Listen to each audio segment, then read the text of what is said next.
Wanita ini, yang dulunya adalah ibu rumah tangga biasa, dalam sekejap mata menjadi buronan internasional yang dicari karena menggelapkan triliunan dolar. Alasan yang sangat sederhana adalah untuk menyembunyikan perselingkuhan suaminya dan anak haramnya di luar nikah, yang tidak memiliki uang dan harus selalu meminta dari suaminya. Namun, dia memanfaatkan identitasnya sebagai karyawan bank, dengan berani mengantongi triliunan untuk dirinya sendiri agar bisa menjadi wanita kaya raya, bersedia mengeluarkan uang banyak untuk menyewa rumah mewah di hotel mewah, menjalani kehidupan mewah dengan kekasih mudanya. Namun, dalam hidup, segalanya harus kembali ke jalurnya. Pukulan takdir datang dengan cepat membuat wanita itu kecewa dan menjadi buronan internasional, selalu harus melarikan diri. Wanita ini, bernama YHOA, duduk di atas tumpukan uang tetapi bersembunyi di sebuah kamar sewaan tua. Melihat uang tunai ini, dia merasa jijik. Dia datang ke Thailand karena perbedaan mata uang. Dia ingin menukar uang itu dengan baht Thailand untuk membeli tas yang diinginkannya. Tetapi penukar uang melihat jumlah uangnya, melihatnya robek, dan tidak mau menukarkannya untuknya. Saat makan, pria di meja sebelah melihat YHOA ditolak saat menukarkan uangnya, lalu maju dan setuju untuk membantunya. Saat berbicara, orang lain datang dan berbicara tentang bonus dengan rekannya. Mendengar tentang bonus itu, YHOA segera berbalik dan pergi. Karena malam sudah tiba, dia melarikan diri dari tempat itu, karena orang yang dihargai adalah YHOA. YHOA dulunya adalah seorang ibu rumah tangga. Suaminya adalah direktur perusahaan terkenal. Di rumah itu, dia tidak memiliki hak untuk berbicara dan selalu dimarahi oleh suaminya. Jika makanannya tidak sesuai dengan seleranya, dia akan menunjukkan ketidakpuasan. Saat YHOA berbicara saat makan, dia juga mengeluh bahwa dia tidak bisa makan dengan tenang lagi. Saat berbelanja di supermarket, YHOA melihat seorang wanita tua berdebat dengan karyawan karena kehilangan kartu banknya. Wanita itu mengira karyawan telah menghilangkan kartunya. YHOA, yang berdiri di belakang, melihat kartu itu terselip di tas wanita itu. Dia maju dan meletakkan kartu itu di tanah, lalu memberitahu wanita itu bahwa kartunya jatuh di tanah. Dengan demikian, konflik mereka terselesaikan. Namun, saat membayar, karyawan baru menyadari bahwa kartu bank yang disebutkan wanita tua itu sebenarnya adalah kartu bus. Melihat itu, YHOA mengeluarkan uang dari sakunya untuk membayar wanita itu. Karena membayar untuk wanita itu, YHOA tidak punya uang untuk membayar barang-barang yang dibelinya. Ketika sampai di pintu, wanita tua itu memanggilnya kembali, berharap bisa meminjam 10 ribuan lagi darinya untuk pulang. Dalam sebuah pesta, YHOA diejek oleh mantan rekannya karena tidak punya pekerjaan. Mengetahui bahwa YHOA adalah seorang ibu rumah tangga, dia bertanya di mana YHOA bekerja akhir-akhir ini. Saat makan, istri mantan rekannya berkata bahwa perusahaannya memiliki proyek untuk mendukung wanita yang pekerjaan mereka terputus, menyiratkan bahwa perusahaan mereka memiliki posisi yang bisa diisi oleh ibu rumah tangga. Setelah itu, dia memberikan kartu nama kepada YHOA, yang membuat YHOA tidak menduga bahwa kartu nama inilah yang akan mengubah hidupnya nanti. YHOA adalah seorang ibu rumah tangga yang baik hati, menjalani kehidupan yang damai tanpa ambisi. Dia bahkan tidak tega melaporkan kehilangan kartu kreditnya. Karena setelah kehilangan kartu, dia menemukan riwayat transaksi beberapa kali dari orang yang menemukan kartu itu. Semuanya digunakan di toko ayam goreng dan klinik anak di rumah sakit. Dan riwayat transaksi hanya beberapa kali, setelah itu tidak ada lagi pemberitahuan konsumsi. Jadi YHOA berpikir takut suatu hari akan menerima pemberitahuan uang dari ruang gawat darurat atau rumah duka. Lalu bagaimana? Apakah orang yang sakit itu sudah sembuh? Mengapa saya memikirkan hal-hal ini? Sungguh aneh, bukan? Kata-kata YHOA ini membuat sahabatnya San Yang teringat masa lalu. Saat masih sekolah,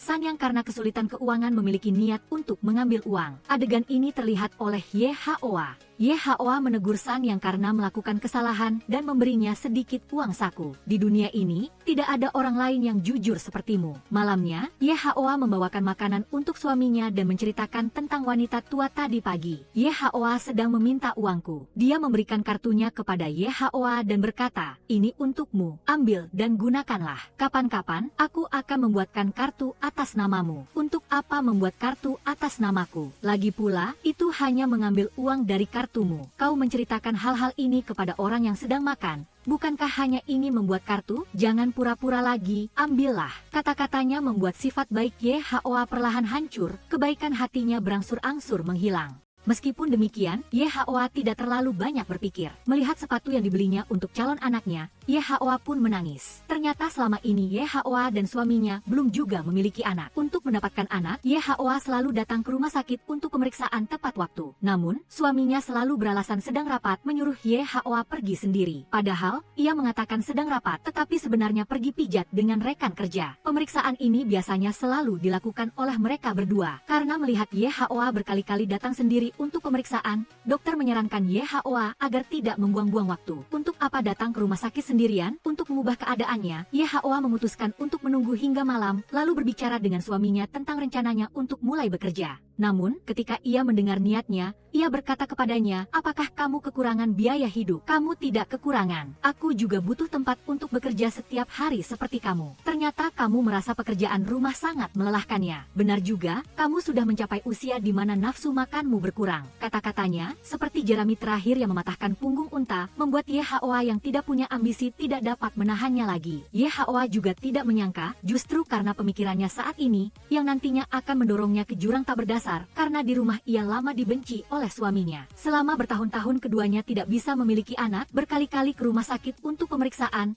ia selalu mencari alasan untuk menghindarinya. Hal itu juga membuat Ye Haoa memiliki niat untuk menyerah pada masalah memiliki anak. Ketika ia mengetahui pemikirannya, ia mengira Ye Haoa ingin menjadi orang yang tidak punya anak seumur hidup. Ia juga menyalahkan Ye Haoa yang menghabiskan uangnya tanpa tahu berterima kasih. Tanpa menunggu Ye Haoa berbicara, ia langsung pergi mandi. Sebelum mandi, ia bahkan menyuruh Ye Haoa untuk membersihkan kamar tidur. Saat bersih-bersih, Ye Haoa menemukan catatan pengeluaran suaminya. Melihat daftar pengeluaran yang mencantumkan beberapa angka, Ye Haoa mengerti penyebab situasi saat ini. "Baiklah, sebagai manusia, kita harus tahu malu. Karena kau adalah dermawan bagiku, aku harus berterima kasih." Ye Haoa, melalui wawancara, menjadi seorang karyawan bank. Dalam pekerjaannya, Ye Haoa, yang dulunya seorang ibu rumah tangga, dikucilkan oleh rekan-rekan kerjanya. Namun Ye Haoa tidak peduli dengan tatapan orang lain. Dia hanya ingin melakukan pekerjaannya dengan baik. Pelanggan yang tidak ingin dilayani orang lain, semuanya dilayani oleh Ye Haoa. Pekerjaan yang menurut Ye Haoa sangat biasa, justru menjadi kemunafikan di mata rekan-rekan kerjanya. Saat pergi menangani dan mencari nasabah untuk membuat kartu tabungan, Ye Haoa bertemu dengan wanita tua yang meminjam uang darinya di daerah perumahan mewah. Karena tindakan sebelumnya, wanita itu memiliki kesan baik terhadapnya, sehingga pesanan pertama Ye Haoa berhasil diselesaikan dengan lancar. Terlebih lagi, wanita itu juga menyetor 200 juta sekaligus. Performa Ye Haoa dipuji oleh atasannya. Maka, atasan memutuskan, setelah ini semua pekerjaan tersebut akan diserahkan kepada Ye Haoa untuk ditangani. Ye Haoa dengan cepat mendapatkan tugas kedua. Kali ini, tugas Ye Haoa adalah mendapatkan kontrak dari seorang pria tua. Namun, selama percakapan, pria itu menyentuhnya secara tidak senonoh. Melihat Ye Haoa menolak, pria itu tetap menyentuhnya. Ketika Ye Haoa sedang berpikir bagaimana harus menanganinya, pria tua itu sudah berdebat dengan pembantunya karena masalah makanan. Melihat pria tua yang keras kepala ini, pembantu itu dengan tegas mengatakan dia tidak akan bekerja lagi. Sebelum pergi, dia mencuri sebungkus uang yang tanpa sengaja jatuh ke tanah. Adegan ini dilihat oleh cucu laki-laki yang baru datang, Min Che dan Ye Haoa. Meskipun mereka melihat tindakan wanita itu, keduanya tidak mengatakan apa-apa. Min Che datang ke sini berharap kakeknya bisa meminjamkan 5 juta won kepadanya. Pria tua itu mengetahui tujuan cucunya.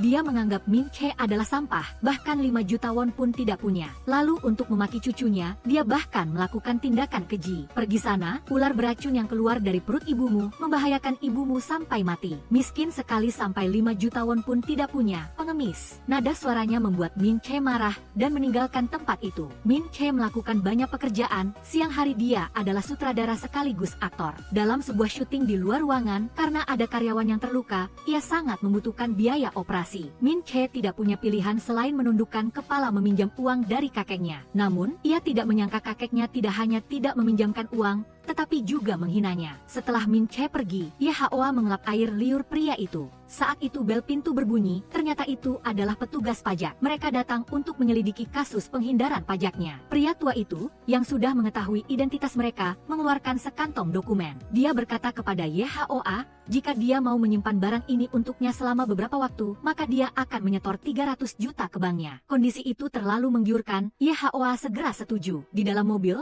Ye Haoa menemukan bahwa uang tabungannya lebih dari 1 miliar won. Pada saat yang sama, karena Min Che tidak berhasil meminjam uang, dia hanya bisa mengembalikan kamar sewaannya. Dia menggunakan uang yang diterima untuk membiayai pengobatan karyawan yang terluka. Min Che juga bekerja paruh waktu di malam hari. Namun, Tuhan tidak akan memberinya keberuntungan hanya karena dia terlihat menyedihkan. Min Che ingin mengajukan pinjaman dukungan untuk biaya kuliah, tetapi karena skor kreditnya yang sangat buruk, permohonannya tidak disetujui. Adegan ini dilihat oleh YHOA yang bekerja di bank tersebut. Pada hari gajian, YHOA menarik sedikit uang untuk pergi berbelanja di supermarket. Namun setelah memilih barang, dia baru menyadari bahwa uangnya tidak cukup. Penjual jelas melihat kecanggungan YHOA. Saat itu seorang wanita lain masuk. Melihat itu, penjual mengabaikan YHOA dan mendatangi wanita itu. YHOA merasa sangat terpukul melihat kejadian itu. Saat itu dia membuat keputusan yang berani. Dia mengambil 100.000 won dari pelanggan, menutupi kekurangan uangnya. "Nona, saya ambil semua." "Oh ya, tunggu sebentar. Anda benar. Ternyata menghabiskan 100.000 won bisa mengubah sikapnya terhadapku." Setelah meninggalkan pusat perbelanjaan, YHOA bergegas ke ATM. Dia mengambil 100.000 won dari tabungannya untuk menutupi kekurangannya. Meskipun kali ini berhasil ditutupi, melakukan hal ini berulang kali akan menjadi kebiasaan. Sore harinya, YHOA yang lembur di bank menerima telepon dari pria tua itu. Sesuai perkataannya, YHOA kembali ke rumah pria itu. Dia mengembalikan tas dokumen kepadanya. Untuk mengungkapkan rasa terima kasihnya, pria itu memberi YHOA sebuah kue. Ketika dia hendak pergi, pria itu berharap YHOA bisa menyimpannya beberapa hari lagi. Saat makan, YHOA membuka kue yang diberikan pria itu. Melihat kue itu, YHOA tidak bisa menahan amarahnya lagi. YHOA pun mengambil langkah pertama di jalan tanpa kembali. "Aku harus mengubah pemilik uang ini. Daripada membiarkannya dimiliki oleh pria tua menjijikan yang bahkan aku tidak tahu berapa banyak uang yang dimilikinya. Lebih baik berikan saja kepada cucu laki-lakinya yang sedang membutuhkan uang." Pertemuan kebetulan di tengah hujan membuat pria itu jatuh cinta pada wanita yang sudah menikah yang 20 tahun lebih tua darinya. YHOA memutuskan untuk menarik 5 juta dari uang pria tua itu yang dipegangnya dan memberikannya kepada cucu laki-lakinya, Min Che. Untuk memberikan uang ini kepada Min Che, YHOA datang ke restoran tempat Min Che bekerja paruh waktu untuk menemukannya dan menaruh 5 juta di dalam kue Min Che. Saat makan, cara Min Che yang canggung dalam membuka abalon membuat YHOA tidak tahan lagi. Dia mengambil sumpit dan mengambilkan daging ikan untuknya. Perhatian YHOA membuat Min Che merasa hangat. Sebelum berpisah untuk mengembalikan payung YHOA, Min Che mengantar YHOA ke kamar sewanya. Sambil menunggu Min Che, YHOA menyalakan perekam suara. Saat itu Min Che berkata kepada YHOA, "Lagu di dalamnya adalah hasil permainan ibuku. Ketika Min Che masih kecil, ibunya sudah meninggal dan ayahnya minum alkohol setiap hari. Sekalipun Min Che sehebat apapun, ayahnya tidak peduli. Perilaku ayahnya membuat Min Che berpikir bahwa ayahnya pergi karena masalah ujiannya. Oleh karena itu, dia menangis dan berseru bahwa kali berikutnya dia akan menempati peringkat kedua dari bawah. Sejak ayahnya pergi, Min Che tinggal bersama kakeknya. Namun setiap hari kakeknya hanya memikirkan cara mendapatkan uang kotor. Min Che tidak tahan lagi. Akhirnya, pada suatu kali polisi datang ke rumah, ia pun bergegas keluar, menyelamatkan diri. "Cucu saya telah diculik." Setelah mendengar cerita Min Che, mata YHOA memerah. Ketika ia hendak pergi, tubuh mereka berdua pertama kali bersentuhan. Keduanya berpisah, dalam hati masing-masing teringat kembali kejadian yang baru saja terjadi. Kedua orang yang awalnya berada di dunia yang berbeda ini pun perlahan berubah karena sentuhan ini. Keesokan harinya, YHOA yang sedang bekerja dipanggil oleh rekan kerjanya. "Berikan tas itu padaku." Kata-kata rekan kerjanya membuat YHOA sangat tegang. Ia mengira bahwa perbuatannya mengambil uang pelanggan telah terbongkar. Ternyata, rekan kerjanya hanya ingin mengajaknya makan. Pada saat yang sama, Min Che sudah bangun, menemukan ada sesuatu yang baru di kamar, dan lukanya sudah ditempel plester. Mendengar dari rekan kerjanya, ia mengetahui bahwa tadi malam YHOA telah kembali. "Kalau lepas sendiri, tempel lagi ya." Perhatian YHOA membuat hati Min Che yang sudah bergetar semakin berdebar kencang. Ia menggambar sosok YHOA di kertas, lalu menempelkannya di tempat yang paling mudah dilihat. Setelah itu, ia juga menemukan 5 juta won di dalam tas. Ia berpikir pasti itu diberikan oleh YHOA. Min Che segera pergi mencarinya, bertanya mengapa YHOA melakukan hal itu. Namun YHOA yang sudah tahu tidak mengatakan apa-apa. Melihat YHOA seperti itu, Min Che tidak bisa menahan diri lagi dan menyatakan cintanya. "Karena kau adalah orang yang kucari. Sekarang jam kerjaku. Aku hanya ingin mengambil kue dari kakekmu, mengembalikannya kepada cucu laki-lakinya. Apakah uang itu benar-benar ada di dalamnya? Apakah kau melakukan ini hanya untuk mempermainkanku?" Wanita itu mengambil uang pelanggan VIP bank untuk diberikan kepada pria muda. Sejak saat itu, YHOA selalu merasa cemas dan tegang. Dia memegang berkas yang diberikan pelanggan untuk disimpan, lalu memasukkannya ke dalam loker. Saat dia hendak mengambilnya, rekan kerjanya muncul dan membuatnya semakin tegang. Ternyata rekan kerjanya melihat YHOA tertawa dan berbicara dengan orang lain. Karena cemburu, ia muncul di hadapannya untuk menyindirnya. Setelah itu, YHOA belum sempat menghela napas lega. Rekan kerjanya sudah melihat riasan mahal yang digunakan YHOA. Melihatnya berkata begitu, YHOA secara naluriah meletakkan riasannya ke dalam tas. Setelah rekan kerjanya pergi, YHOA pergi ke rumah pria tua itu. Saat mengembalikan barang, pria itu bahkan memegang tangan YHOA. Dia bertanya apakah YHOA membuka berkas ini. Apakah dia menyentuh uang di dalamnya? Ini adalah akun palsu. Sekalipun kau tidak melihatnya, sekarang kau sudah tahu. Kita adalah kaki tangan. Sesampainya di sini, pria itu mengungkapkan niatnya. Dia ingin menjebak YHOA dan bahkan melemparkan kunci mobil padanya. Dia berharap YHOA bisa bepergian bersamanya. Kata-katanya membuat YHOA jijik. Melihat YHOA ingin pergi, dia tidak peduli. Dia bahkan mengatakan bahwa dia mendengar ada sebidang tanah yang tidak buruk. Dia bisa pergi melihatnya bersamanya dan bisa meminjam uang di ban YHOA. Namun dalam perjalanan pulang melewati hotel, kita harus mandi sauna bersama. Melihat dia semakin menjadi-jadi, YHOA mengeluarkan kue dan mengancamnya. Apa kau mau aku menelepon cucumu untuk menjemputmu ke sini? Kau tahu nomor telepon anak itu? Kata-kata YHOA mengejutkan pria itu. Dia tidak menyangka YHOA memiliki nomor telepon cucunya. YHOA juga mengatakan kue yang diberikan pria itu kepadanya sebelumnya sudah diberikan kepada Min Che. Setelah berbicara, YHOA berbalik dan pergi. Ketika keluar, dia melihat Min Che datang. Min Che saat itu sedang memegang kue berbentuk bra. Tujuan Min Che datang ke sini adalah ingin mengembalikan kue ini kepada pria itu. YHOA mengetahui tujuan Min Che dan segera menghentikannya. Karena YHOA telah memberitahunya, dia sama sekali belum pernah membukanya. Jika orang lain mengetahui bahwa dia menerima barang dari pelanggan. Saat berbicara, pria itu berlari keluar, bahkan dengan marah ingin memukul cucunya. Melihat itu, YHOA segera mengubah niatnya. Bukankah itu kue? Bisakah saya melihatnya sekarang? Pergi kau dari sini. Pergi, dasar bajingan. Pergi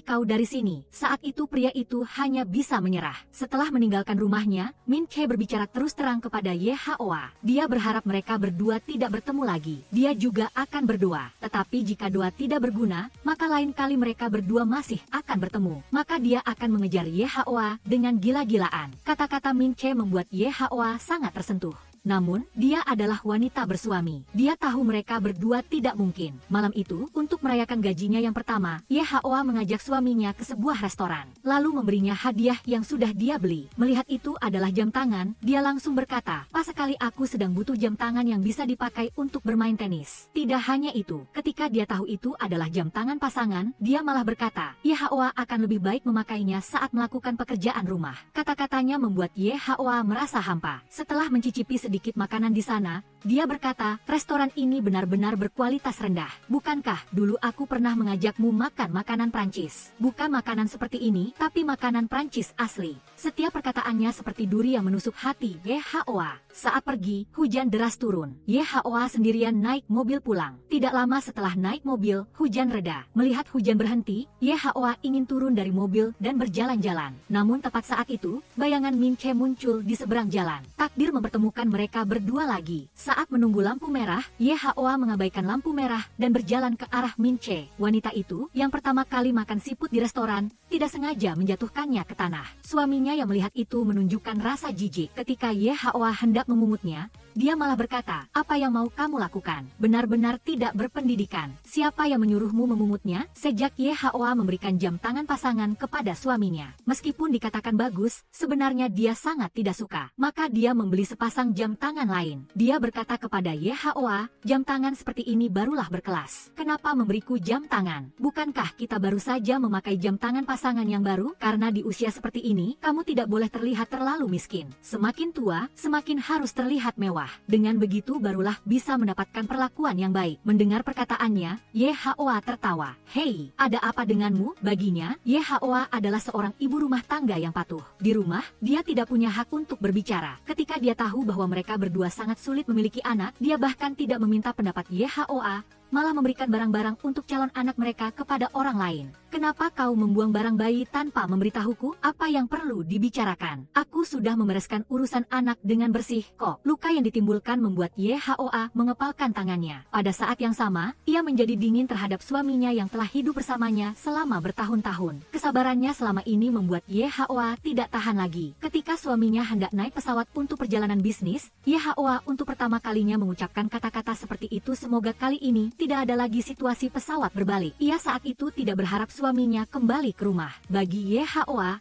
hidup sendiri mungkin lebih bahagia. Juga karena retaknya hubungan mereka berdua telah memberi Min Che, yang 20 tahun lebih muda darinya, kesempatan untuk masuk. Setelah YHOA muncul, hati Min Che semakin berbunga-bunga. Mungkin ini takdir. Awalnya ia tidak ingin lagi mengganggu YHOA. Namun suatu malam mereka bertemu kembali. Sejak saat itu, Min Che ingin mengikuti kata hatinya. Dengan gila-gilaan mengejar YHOA. Meski tahu ia sudah bersuami, Min Che tidak mau menyerah. Untuk menunjukkan ketulusannya, Min Che memberi YHOA sebuah undangan untuk melihat karyanya. Ia berharap YHOA bisa datang. Namun YHOA masih ragu. Setelah berpikir kembali, ia tetap tidak berniat datang. Ia takut membuat Min Che tidak bisa melepaskannya. Bagi orang yang sudah berkeluarga seperti dirinya, hal itu tidak hanya tidak bertanggung jawab pada diri sendiri, tetapi juga tidak bertanggung jawab pada Min Che. Namun YHOA bersabar berkali-kali. Hanya kebencian suaminya yang bisa diubah. Jadi, pada malam suaminya berdinas, ia menatap cahaya bulan yang terang di langit. Ia tidak bisa menahannya lagi. Ia bergegas menuju lokasi aktivitas Min Che. Ketika ia sampai, aktivitas di sana sudah selesai. YHOA pergi ke mobilnya dengan bingung. Di sana ia melihat hadiah yang disiapkan Min Che untuknya. Mengikuti petunjuk panah, YHOA menemukan Min Che. Min Che menarik tangan YHOA, membawanya ke sebuah sudut. Ia memegang tangan YHOA dan menciumnya. Pada saat yang sama, ia melepaskan cincin dari tangan YHOA, lalu menciumnya. Wanita itu memenuhi permintaan suaminya. Mengenakan gaun mewah muncul di pesta. Ia mengira suaminya akan memujinya. Namun, siapa sangka, kata pertama suaminya adalah memanggilnya. Jangan berbicara tentang Anda yang bekerja di luar, karena ia takut kehilangan muka. Jangan katakan bahwa Anda pergi bekerja. Sudah dengar, pesta berakhir. YHOA ingin menarik resleting di punggungnya, tetapi tidak bisa mencapainya. Mungkin itu adalah ilusi bahwa ia bisa menghangatkan kembali hubungannya dengan suaminya. YHOA berniat mendekati suaminya. Ia berharap suaminya bisa menarik resletingnya. Melihatnya berdiri, ia sangat berharap. Tapi selanjutnya, kata-katanya seperti menyiramnya dengan air dingin. Anda juga punya hubungan seperti itu. Ternyata di kepalanya ia hanya memikirkan teman YHOA di pesta itu. Dari nada suaranya tidak sulit untuk melihat bahwa ia berharap hubungan YHOA bisa membantu pekerjaannya. Kata-katanya sekali lagi mengecewakan YHOA. Membawa kemarahannya, YHOA menarik kalungnya ke bawah. Mengingat kembali kata-kata suaminya, YHOA teringat nama pria yang 20 tahun lebih muda darinya. Tadi malam Min Che mencium paksa YHOA. Tindakan tiba-tiba Min Che membuatnya panik. YHOA meminta Min Che untuk meminta maaf. Lalu ia pergi dari sana dengan panik. Sebelum pergi, Gaun, teman YHOA, telah melihat YHOA. Ia maju dan menemukan cincin yang dijatuhkan YHOA. Memikirkan perhatian Min Che padanya. Lalu memikirkan cara suaminya memperlakukannya. Melakukan sesuatu yang sangat mirip dengan orang yang tidak berbudaya. YHOA menemukan bahwa setiap hal yang ia lakukan di depan Min Che akan dipuji dan dicintai.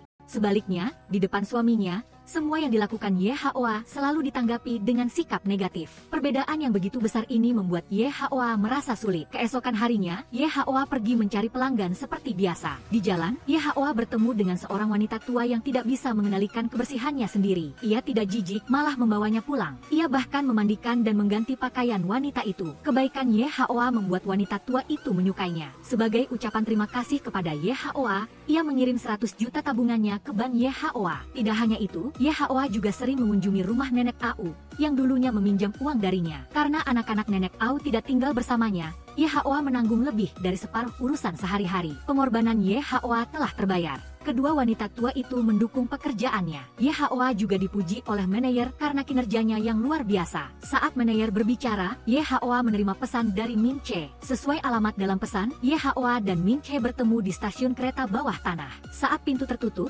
Min Che menarik tangan YHOA dan berlari ke dalam. Keduanya saling memandang seperti sepasang kekasih. Saat beristirahat di taman, Min Che tidak sengaja mengungkapkan bahwa ia meminjam uang dengan bunga tinggi. Mengetahui Min Che meminjam uang lagi, YHOA bertanya alasannya. Tapi Min Che tidak mengatakan apa-apa. Setelah itu, Ye Haoa memilih pergi sendirian. Ye Haoa kembali ke rumah Nenek Au. Ia menarik uang tunai dari kartu Nenek Au lalu memberikannya padanya. Setelah itu Ye Haoa tetap seperti biasa. Ia membuatkan makanan untuk Nenek Au. Saat makan, Nenek Au terus-menerus mengeluh tentang anak-anaknya. Ye Haoa hanya diam mendengarkannya mengeluh. Setelah selesai makan, Ye Haoa mengeluarkan kontrak. Saat menandatangani kontrak, senyum industri Ye Haoa dihina oleh Nenek Au. Wanita harus cantik, jangan tersenyum seperti itu. Seharusnya tersenyum menggoda seperti ini. Apakah para wanita penjual diri itu tidak tahu cara tersenyum? Ye Haoa tidak menyangka bahwa ia selalu baik kepada wanita tua itu. Tapi di mata wanita tua itu, ia adalah seorang wanita penjual diri. Memikirkan hal ini, emosi Ye Haoa menurun drastis. Tepat pada saat ini, Ye Haoa melakukan kesalahan yang tidak dapat diperbaiki. Wanita itu, karena ingin menjatuhkan temannya,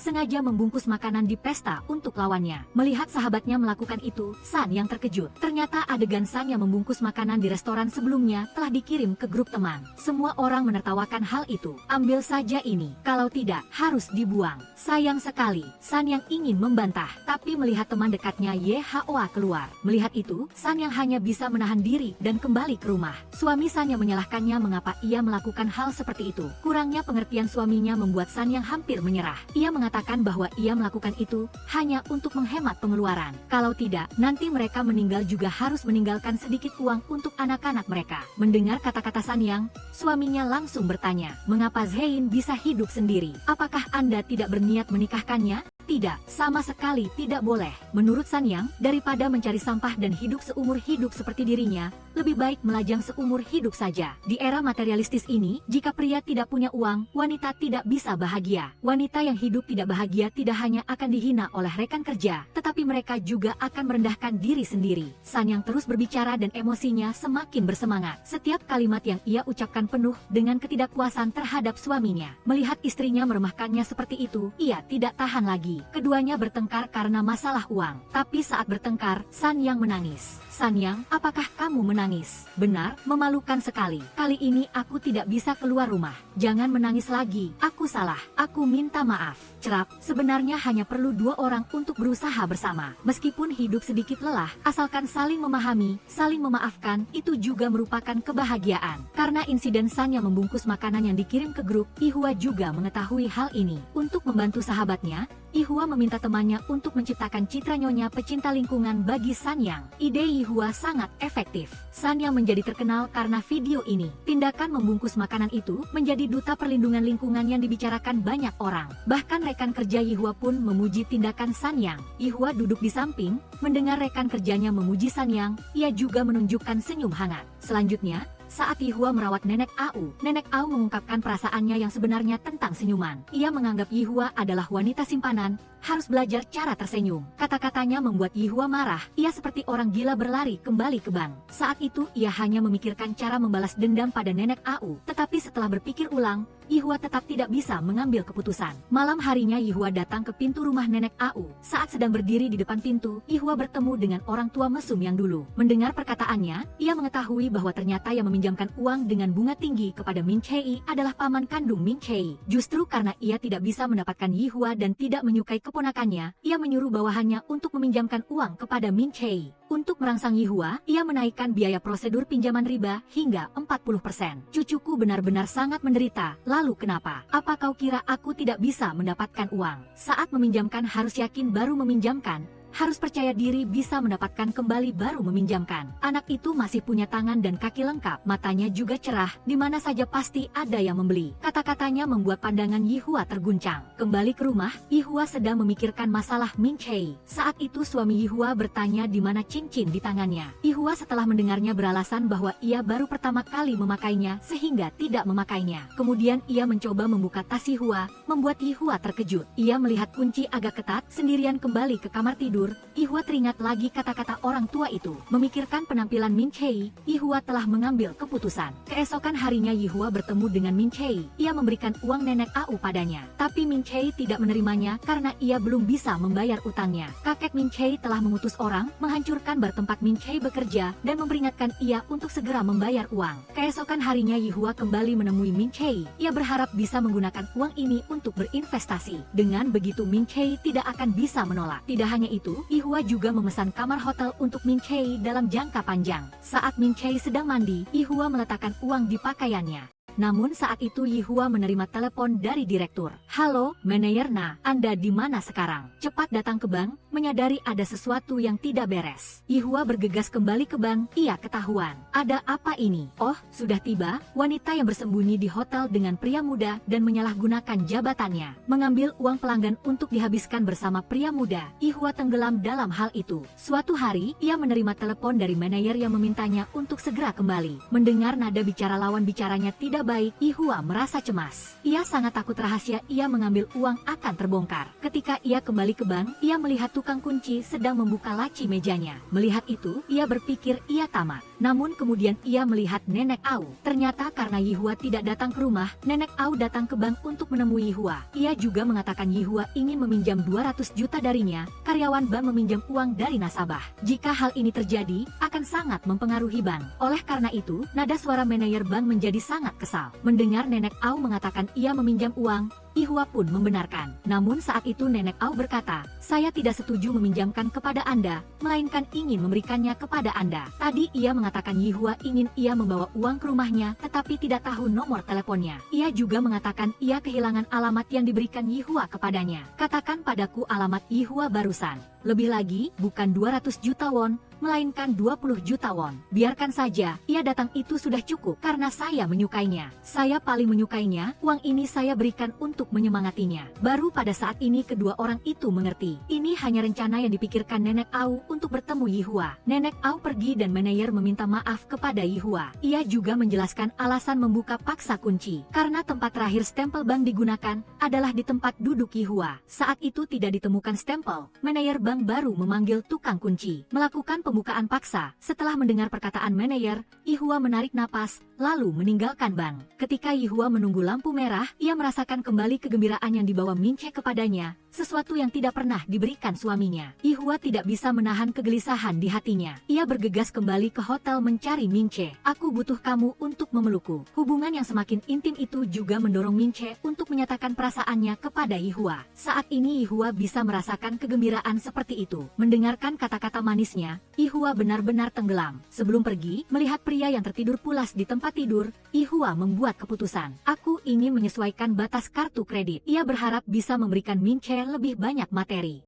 Namun Yihua adalah ibu rumah tangga dan juga karyawan bank biasa. Untuk mendapatkan uang dengan cepat, ia hanya bisa menggunakan cara ilegal. Malam harinya, Gaeun dan Sanyang datang mencari Yihua. Setelah makan, Gaeun mengeluarkan cincin Yihua yang hilang, lalu memakainya di jarinya. Kemudian saat berbicara, Gaeun menunjukkan jari yang memakai cincin, melihat cincinnya di atas meja. Yihua tidak tahu sedang memikirkan apa. Keesokan harinya, Gaeun sengaja menyindir Yihua. Terkadang menatap langit terlalu lama, menyimpang dari orbit juga tidak apa-apa. Tapi hanya sesekali, jika terus menatap langit terus-menerus maka pinggang akan sakit. Singkat lebih baik. Di sisi lain, biaya kamar yang dibayar Yihua sudah habis masa berlakunya. Mau terus menginap harus bayar lagi. Tapi Min Chae masih punya utang. Sama sekali tidak bisa bayar lagi. Malamnya, Min Chae pergi makan dengan teman-temannya lalu menerima bantuan dari mereka. Meskipun Min Chae tidak mau, tapi karena mereka terlalu gigih, ia harus menerimanya. Saat membayar, Min Chae membayar, lalu lawan bicaranya berkata bahwa bahkan orang mati pun butuh kehormatan. Hidup menderita, maksudnya ia tidak punya uang untuk membayar. Begitulah mereka berpamitan. Min Chae datang ke rumah sakit. Ayah Min Chae depresi,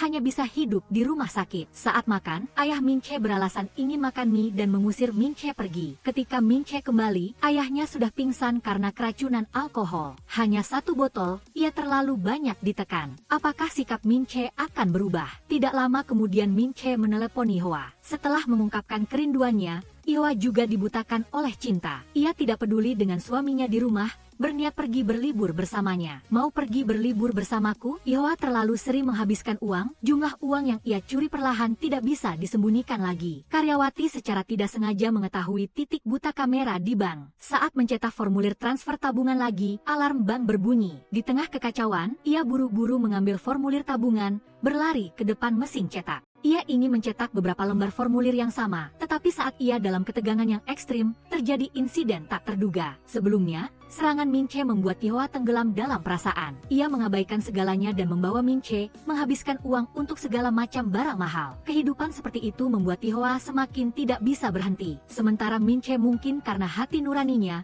atau mungkin karena alasan lain, ia ingin mengembalikan uang sedikit demi sedikit kepada Yehoa. Ketika Yehoa melihat tindakan Minche yang tulus ini, ia seolah-olah merasakan tanggung jawab Minche. Namun, ketika keduanya tenggelam dalam kehidupan materi, Yehoa tiba-tiba teringat kembali adegan nenek Au memberinya uang. Memikirkan hal ini, Yehoa tiba-tiba panik. Ia meninggalkan Minche dan buru-buru meninggalkan hotel. Ketika Yehoa sampai di rumah, ia menemukan burung peliharaannya telah mati. Pemandangan ini mungkin melambangkan apa yang akan terjadi di masa depan. Kau mau kemana? Mengapa berhenti di sini? Yehoa mengeluarkan buku hariannya, mencatat jumlah uang yang ia curi dari pelanggan. Sambil menulis, ia berkata bahwa ia pasti akan mengembalikannya. Uang yang dibayarkan untuk hotel, uang untuk membeli barang, anggur, makan, pelunasan kartu kredit. Jumlah total uang yang digunakan adalah, setelah itu ia tidak hanya menarik 50.000 won, tetapi juga merangkum jumlah uang yang digunakan kartu kredit, beserta biaya administrasinya. Setelah selesai, Yehoa mengambil lagi set gelas seharga lebih dari 1 juta won, yang dulu diberikan oleh pelanggan kepadanya, ini juga perlu dikembalikan. Yehoa beralasan memberikan telur ayam kepada nenek Au, dan saat nenek Au tidak memperhatikan, ia mengambil uang yang dicurinya dan berniat memasukkannya ke dalam kulkas. Tapi tak disangka, nenek Au mengetahuinya, itu uang saya, kenapa Anda takut gitu? Tak disangka ia ada di belakang.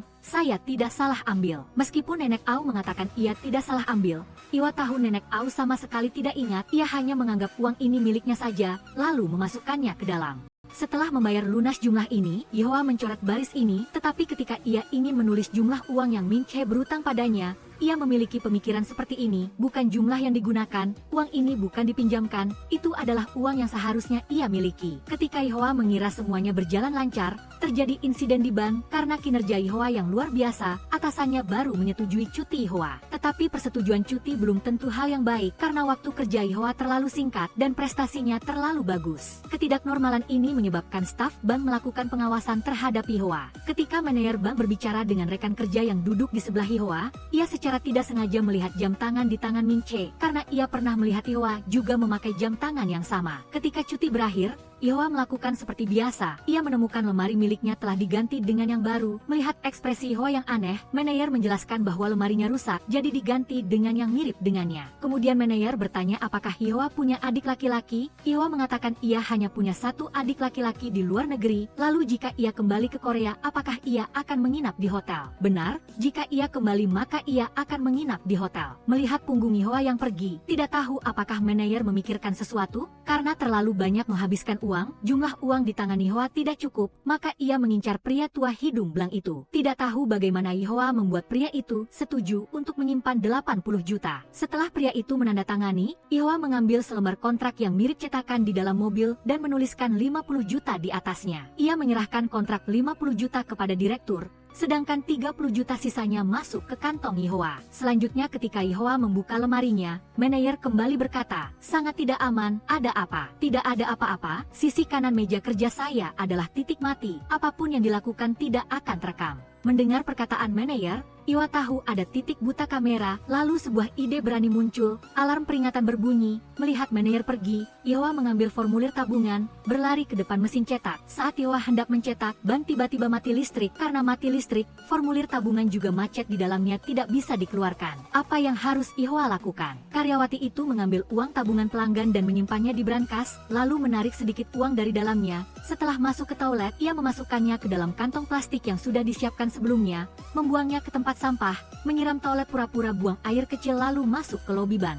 Saat mencetak formulir tabungan dengan atasan, alarm peringatan berbunyi. Ketika atasan pergi, Yehoa membawa formulir tabungan ke mesin cetak. Tetapi begitu ia memasukkan formulir tabungan, listrik bank padam, mesin cetak juga berhenti mencetak. Pemadaman listrik bank menyebabkan formulir tabungan tetap tersangkut di dalamnya. Situasi ini membuat Yehoa takut pingsan. Untungnya listrik cepat menyala kembali. Tetapi ketika ia hendak menarik kertas keluar, atasannya kembali keluar. Yehoa hanya bisa berbohong bahwa ia mengira ada tingkat, jadi ia menyembunyikan formulir tabungan di dalam mesin cetak. Penjelasan Yehoa ini tidak hanya membuat atasannya percaya, tetapi juga memuji reaksinya yang cepat. Namun baru saja selesai bicara, bos sudah menemukan separuh lembar formulir tabungan di mesin cetak. Karena terlalu takut, ia menekan tombol cetak setelahnya, melihat lembaran yang dimasukkan ke mesin pemotong kertas. Ihoa menghela napas lega. Tidak lama kemudian Gao En mencari Ihoa. Ketika ia datang, ia melihat lagi pria tua hidung belang itu. Pemandangan ini karena Ihoa jatuh, ia bahkan mengira ia ketahuan. Ternyata hanya ilusi. Setelah itu, karena Gao En mencarinya, Ihoa masuk ke toilet, mengambil uang yang disembunyikan di dalamnya,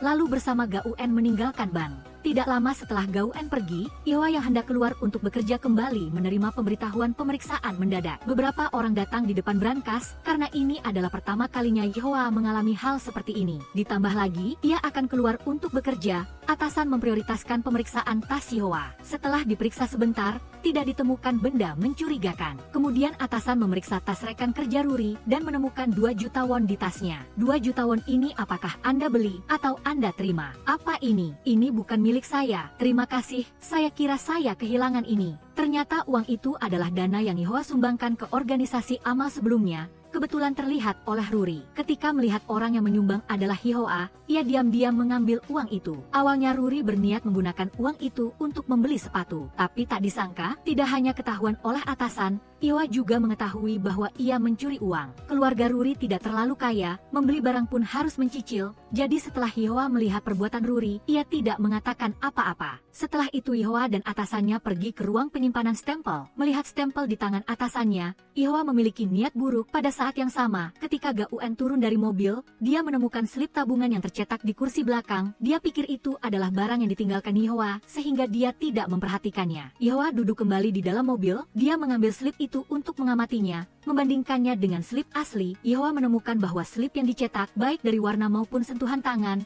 sangat berbeda. Namun hal itu tidak menggoyahkan tekad Ihoa untuk memalsukannya. Dia pergi lagi ke rumah laki tua mesum itu. Kali ini dia mengeluarkan banyak kartu bank, meminta Ihoa untuk menarik semua uang di dalamnya. Setelah diubah menjadi slip tabungan yang dapat dialihkan, serahkan kepadanya. Ketika Ihoa melihat sebuah kartu di dalamnya, Ihoa langsung panik karena dia telah menyentuh uang di kartu ini. Begitu dicetak, Ihoa akan terbongkar. Lalu dia bertanya bagaimana dengan tabungannya. Dia menjawab ingin membatalkannya. Pencucian uang adalah mencuci rekening terkait. Untuk apa menyimpan tabungan? Hancurkan saja. Kata-katanya sekali lagi membantunya lolos dari cobaan. Meninggalkan rumahnya, Ihoa pergi mencari Gao En. Dia beralasan tidak sengaja lupa untuk mengambil hasil cetakan. Malamnya Ihoa pulang kerja sendirian. Kereta bawah tanah padat, kerumunan orang ribut. Saat ini perasaan kemiskinan hanyalah penderitaan. Ketika dia masuk ke hotel mewah, segala sesuatu di sini terasa hangat, lembut, seolah-olah tidak akan terluka meski berguling-guling. Kehidupan yang berorientasi pada uang membuat mata Ihoa kabur. Bisakah dia akhirnya memasukkan slip tabungan? Apa akibat yang menantinya? Pegawai bank secara tidak sengaja mendengar atasannya mengatakan bahwa kertas di toko alat tulis dan kertas slip tabungan terasa hampir sama. Jadi dia berniat memasukkan slip tabungan. Dia adalah seorang pegawai bank biasa. Sekali melihat uang nasabah dia langsung ketagihan. Tidak hanya terbiasa melihat tabungan nasabah. Sekarang, demi pacar yang 20 tahun lebih muda darinya untuk mendapatkan kehidupan yang kaya, dia memiliki niat untuk memalsukan dokumen. Min Che awalnya adalah seorang pemuda wirausaha yang terlilit hutang. Sejak Ihoa memberinya kehidupan yang mewah, sikap Min Che telah berubah. Baginya, selama dia memberi Ihoa cukup cinta, dia akan mendapatkan kehidupan yang diinginkannya. Perasaan aneh ini membuat keduanya tenggelam di dalamnya tanpa menyadarinya. Untuk lebih memahami teknologi pemalsuan, Ihoa bertanya-tanya tentang properti yang digunakan Min Che dalam syuting. Min Che memberitahunya, uang palsu properti dalam syuting dibuat oleh perusahaan percetakan karena harus dipamerkan kepada penonton, sehingga uang palsu yang dibuat oleh perusahaan percetakan seringkali sangat palsu. Setelah mendengar jawaban Min Che, Ihoa semakin percaya diri dalam memalsukan. Keesokan harinya, Ihoa mengungkapkan keinginan orang tua mesum itu kepada atasannya. Ketika dia mendengar bahwa dia hanya berniat membuat slip tabungan yang dapat dialihkan, atasannya langsung mengerti bahwa itu adalah pencucian uang. Sepertinya atasannya telah menghadapi banyak hal seperti itu, sehingga dia tidak mengatakan apa-apa. Ketika Ihoa pergi, kertas yang dibawa rekan kerjanya menarik perhatian Ihoa, karena atasannya berkata, tapi ini terasa seperti cek di mana tidurnya. Di bagian perlengkapan seni di toko alat tulis. Begitukah? Apa dia tidak tahu jari saya punya mata? Coba dia sentuh. Apakah sentuhannya mirip slip tabungan yang dapat dialihkan? Ini, tadi dia bilang rasanya mirip cek. Cek dan slip tabungan sama-sama jenis kertas yang sama, hanya ketebalannya sedikit berbeda. Setelah meninggalkan bank, Iowa pergi ke toko alat tulis. Di sana dia menemukan jenis kertas yang disebutkan atasannya. Iowa membelinya dalam jumlah besar dan mulai mencetak. Sore harinya, dia mengambil slip tabungan asli, memasukkannya ke dalam mesin, lalu mulai memodifikasinya. Jumlah tabungan di komputer. Akhirnya slip palsu berhasil dicetak. Dia memegang slip palsu itu, setiap lembar telah melalui stempel persetujuan atasannya, padahal atasannya mengira itu adalah tindakan pencucian uang nasabah itu. Membuka toko pencucian uang, ya. Setelah meninggalkan bank, Iowa pergi ke toko percetakan kecil.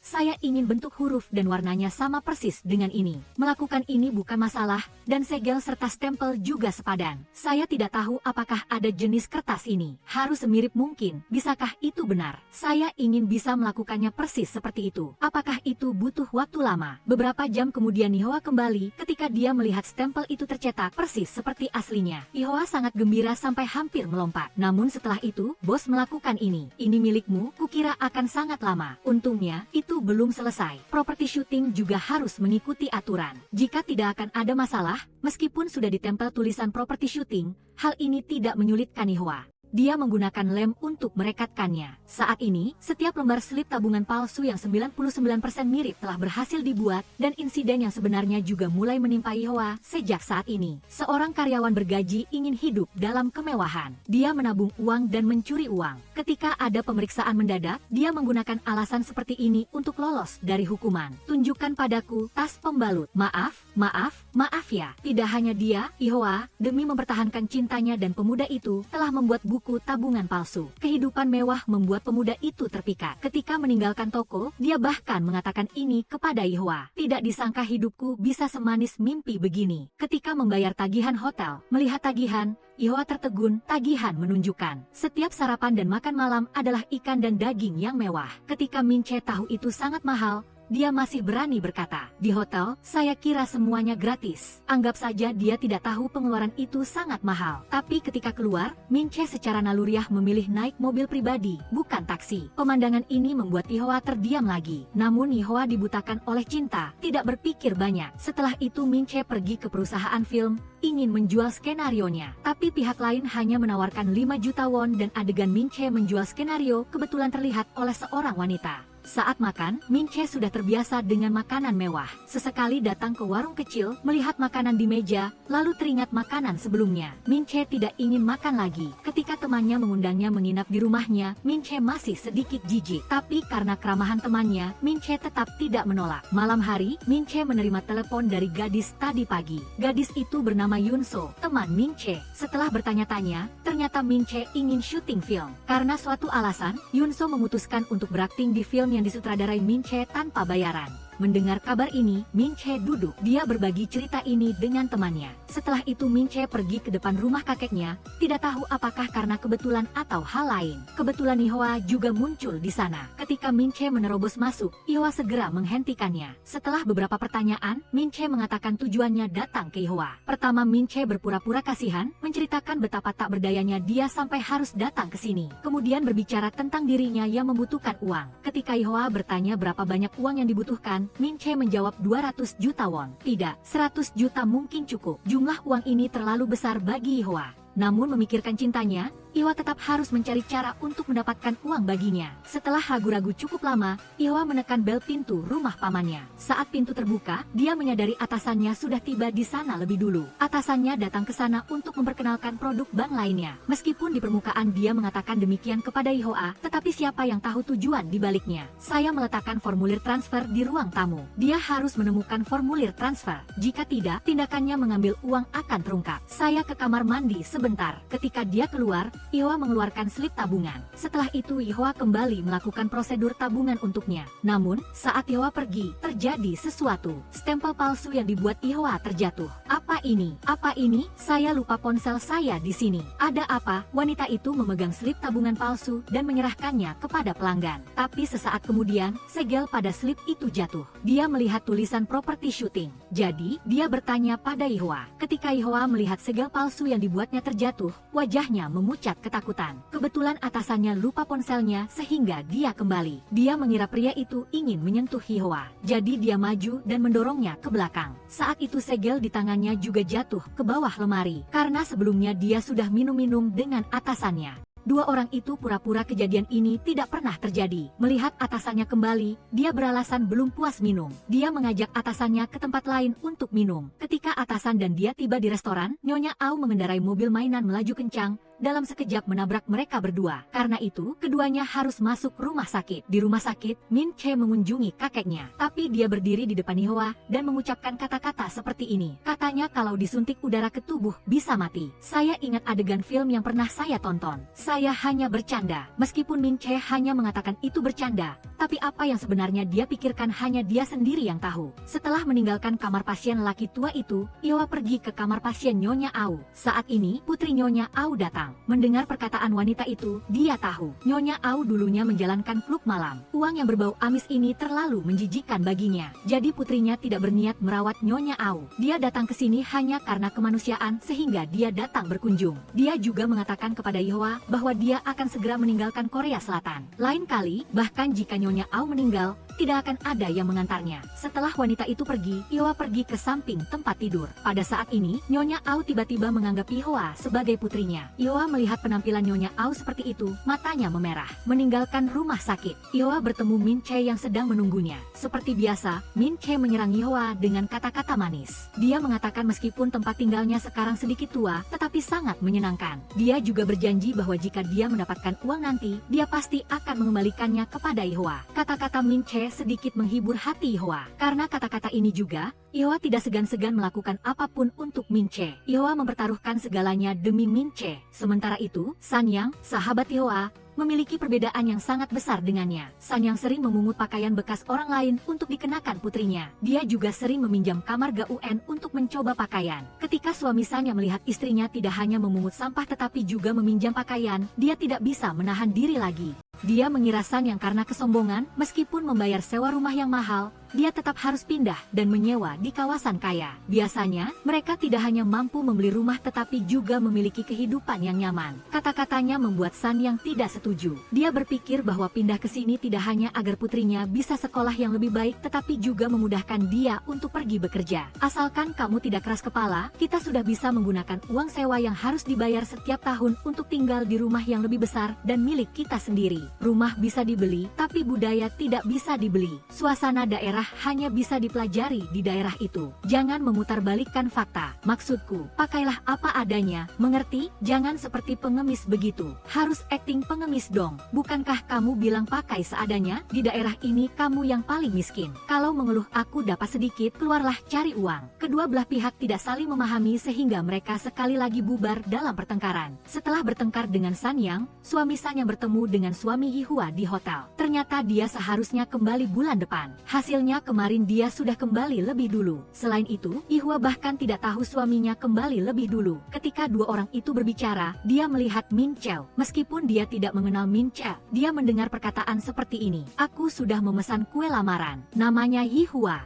Nona Ihwa, gunakan voucher diskon kamar dan makan, kan? Betul, ya. Mohon siapkan kue Nona Ihwa. Mohon tunggu sebentar. Terima kasih, Nona. Pria itu datang ke bank untuk menyetor uang. Karyawan sengaja memancingnya untuk mentransfer tunai. Setelah menerima uang tunai, pertama karyawan memasukkan jumlah yang sesuai. Lalu dengan cepat menghapusnya. Mengatakan telah berhasil dikirim. Setelah itu, ketika tidak ada orang, dia mengambil uang itu untuk dirinya sendiri. Hal ini sudah terlalu familiar bagi bank ini. Ihwa masih gila-gilaan membuat slip tabungan palsu. Saat Ihwa dan Min Chu menghabiskan uang tanpa batas, suami Ihwa di hotel mendengar pria lain ingin melamar istrinya. Dia berencana maju untuk menanyakan kebenarannya. Saat ini Gaun dan rekannya datang. Gaun melihat suami Ihwa dan Min Che terlebih dahulu. Karena sebelumnya ketika Min Che dan Ihwa secara tidak sengaja terlihat oleh Gaun saat berselingkuh. Jadi ketika Gaun melihat pemandangan ini, dia dengan cepat memikirkan rencana. Dia memanggilnya kembali sebelum dia memanggil Min Che. Namun saat ini pelayan sudah membawa kue yang dihadiahkan untuk Ihwa. Gaun melihatnya lalu merebutnya dan mengatakan itu miliknya. Kue lamaran yang dipesan dengan voucher diskon kamar dan makan adalah kue Anda? Ihwa berkata, saya menggunakan nama saya untuk memesannya untuk kami. Awalnya berniat menyuruh Guardian mengambilnya. Tidak disangka harus merepotkan teman-teman Ihwa. Terima kasih ya, kami akan membawanya pulang. Meskipun Gaun menggunakan cara ini untuk melewati cobaan.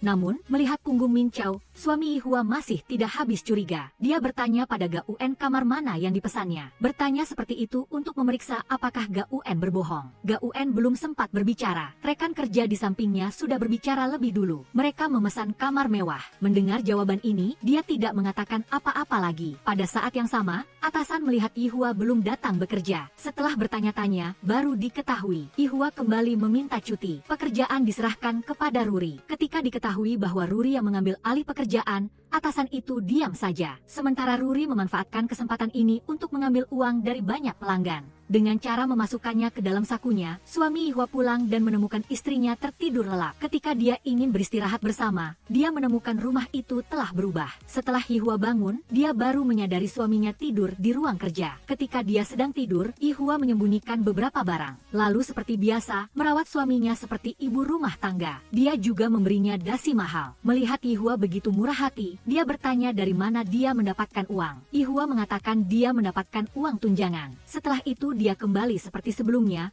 memerintahkan Yihua untuk mengenakan gaun mewah dan anggun. Kita harus keluar, bukankah kamu menyuruhku berdandan cantik dulu baru keluar? Yihua terus tersenyum saat mengenakan pakaiannya, entah mengapa. Saat itu dia juga menyadari perubahan di rumah. Rumah tidak hanya memiliki robot penyedot debu tambahan, tetapi juga penyedot debu pintar. Ketika dia menanyakan harganya, dia sangat terkejut. Mengapa ini sangat mahal? Tidak, hanya berdasarkan uang tunjangan profesinya. Mungkin dia merasakan bahaya. Dia memaksa Yihua untuk mengundurkan diri. Dia mengira meskipun Yihua tidak patuh, dia tetap harus menyerah padanya. Tapi tidak disangka Yihua menolaknya dengan sikap keras. Jika seorang pria pergi bekerja ke luar negeri, apakah kamu tahu berapa banyak uang yang akan terbuang sia-sia? Pembantu keluar untuk makan, biaya mencuci. Jika kamu adalah ibu rumah tangga sejati, setidaknya kamu harus mengasihani uang itu. Dia akan keluar bersamaku. Tugas besar yang harus kamu pikul adalah aku, yaitu aku, Ceh Kihui ini. Karena kamu tidak bisa menemaniku, berapa banyak uang yang harus kamu bayar? Tingkah laku Yihua sudah cukup membuat suaminya curiga. Jadi dia memutuskan untuk pergi ke perusahaan Yihua untuk melihat-lihat. Yihua dan Mince bertemu di hotel mewah untuk makan. Tapi tidak disangka suaminya juga ada di sini. Sebelumnya, Yihua untuk Mince telah membeli semua setelan jas mewah dengan model yang sama di toko itu. Ketika Mince di kamar mandi merapikan pakaiannya, dia bertemu dengan suami Yihua. Mince mempercepat langkahnya ingin menceritakan hal ini kepada Yihua. Namun ketika Mince berjalan ke arah Yihua, suami Yihua sudah menemukannya terlebih dahulu. Melihat Yihua duduk sendirian di hotel, raut wajahnya berubah. Pada saat yang sama Mince juga hampir sampai di tempat Yihua. Tapi tepat saat ini Nyonya Direktur Utama telah muncul di sini dan duduk di seberang Yihua. Mince memanfaatkan kesempatan itu untuk melewati Yihua. Kemunculan Nyonya Direktur Utama telah menyelesaikan krisis kali ini. Dia melihat istrinya sedang berbicara dengan gembira dengan Nyonya Direktur Utama. Dia juga merasa bangga. Direktur Utama menemui Yihua adalah berharap galeri pameran lukisannya dapat menemukan bank baru untuk bekerja sama.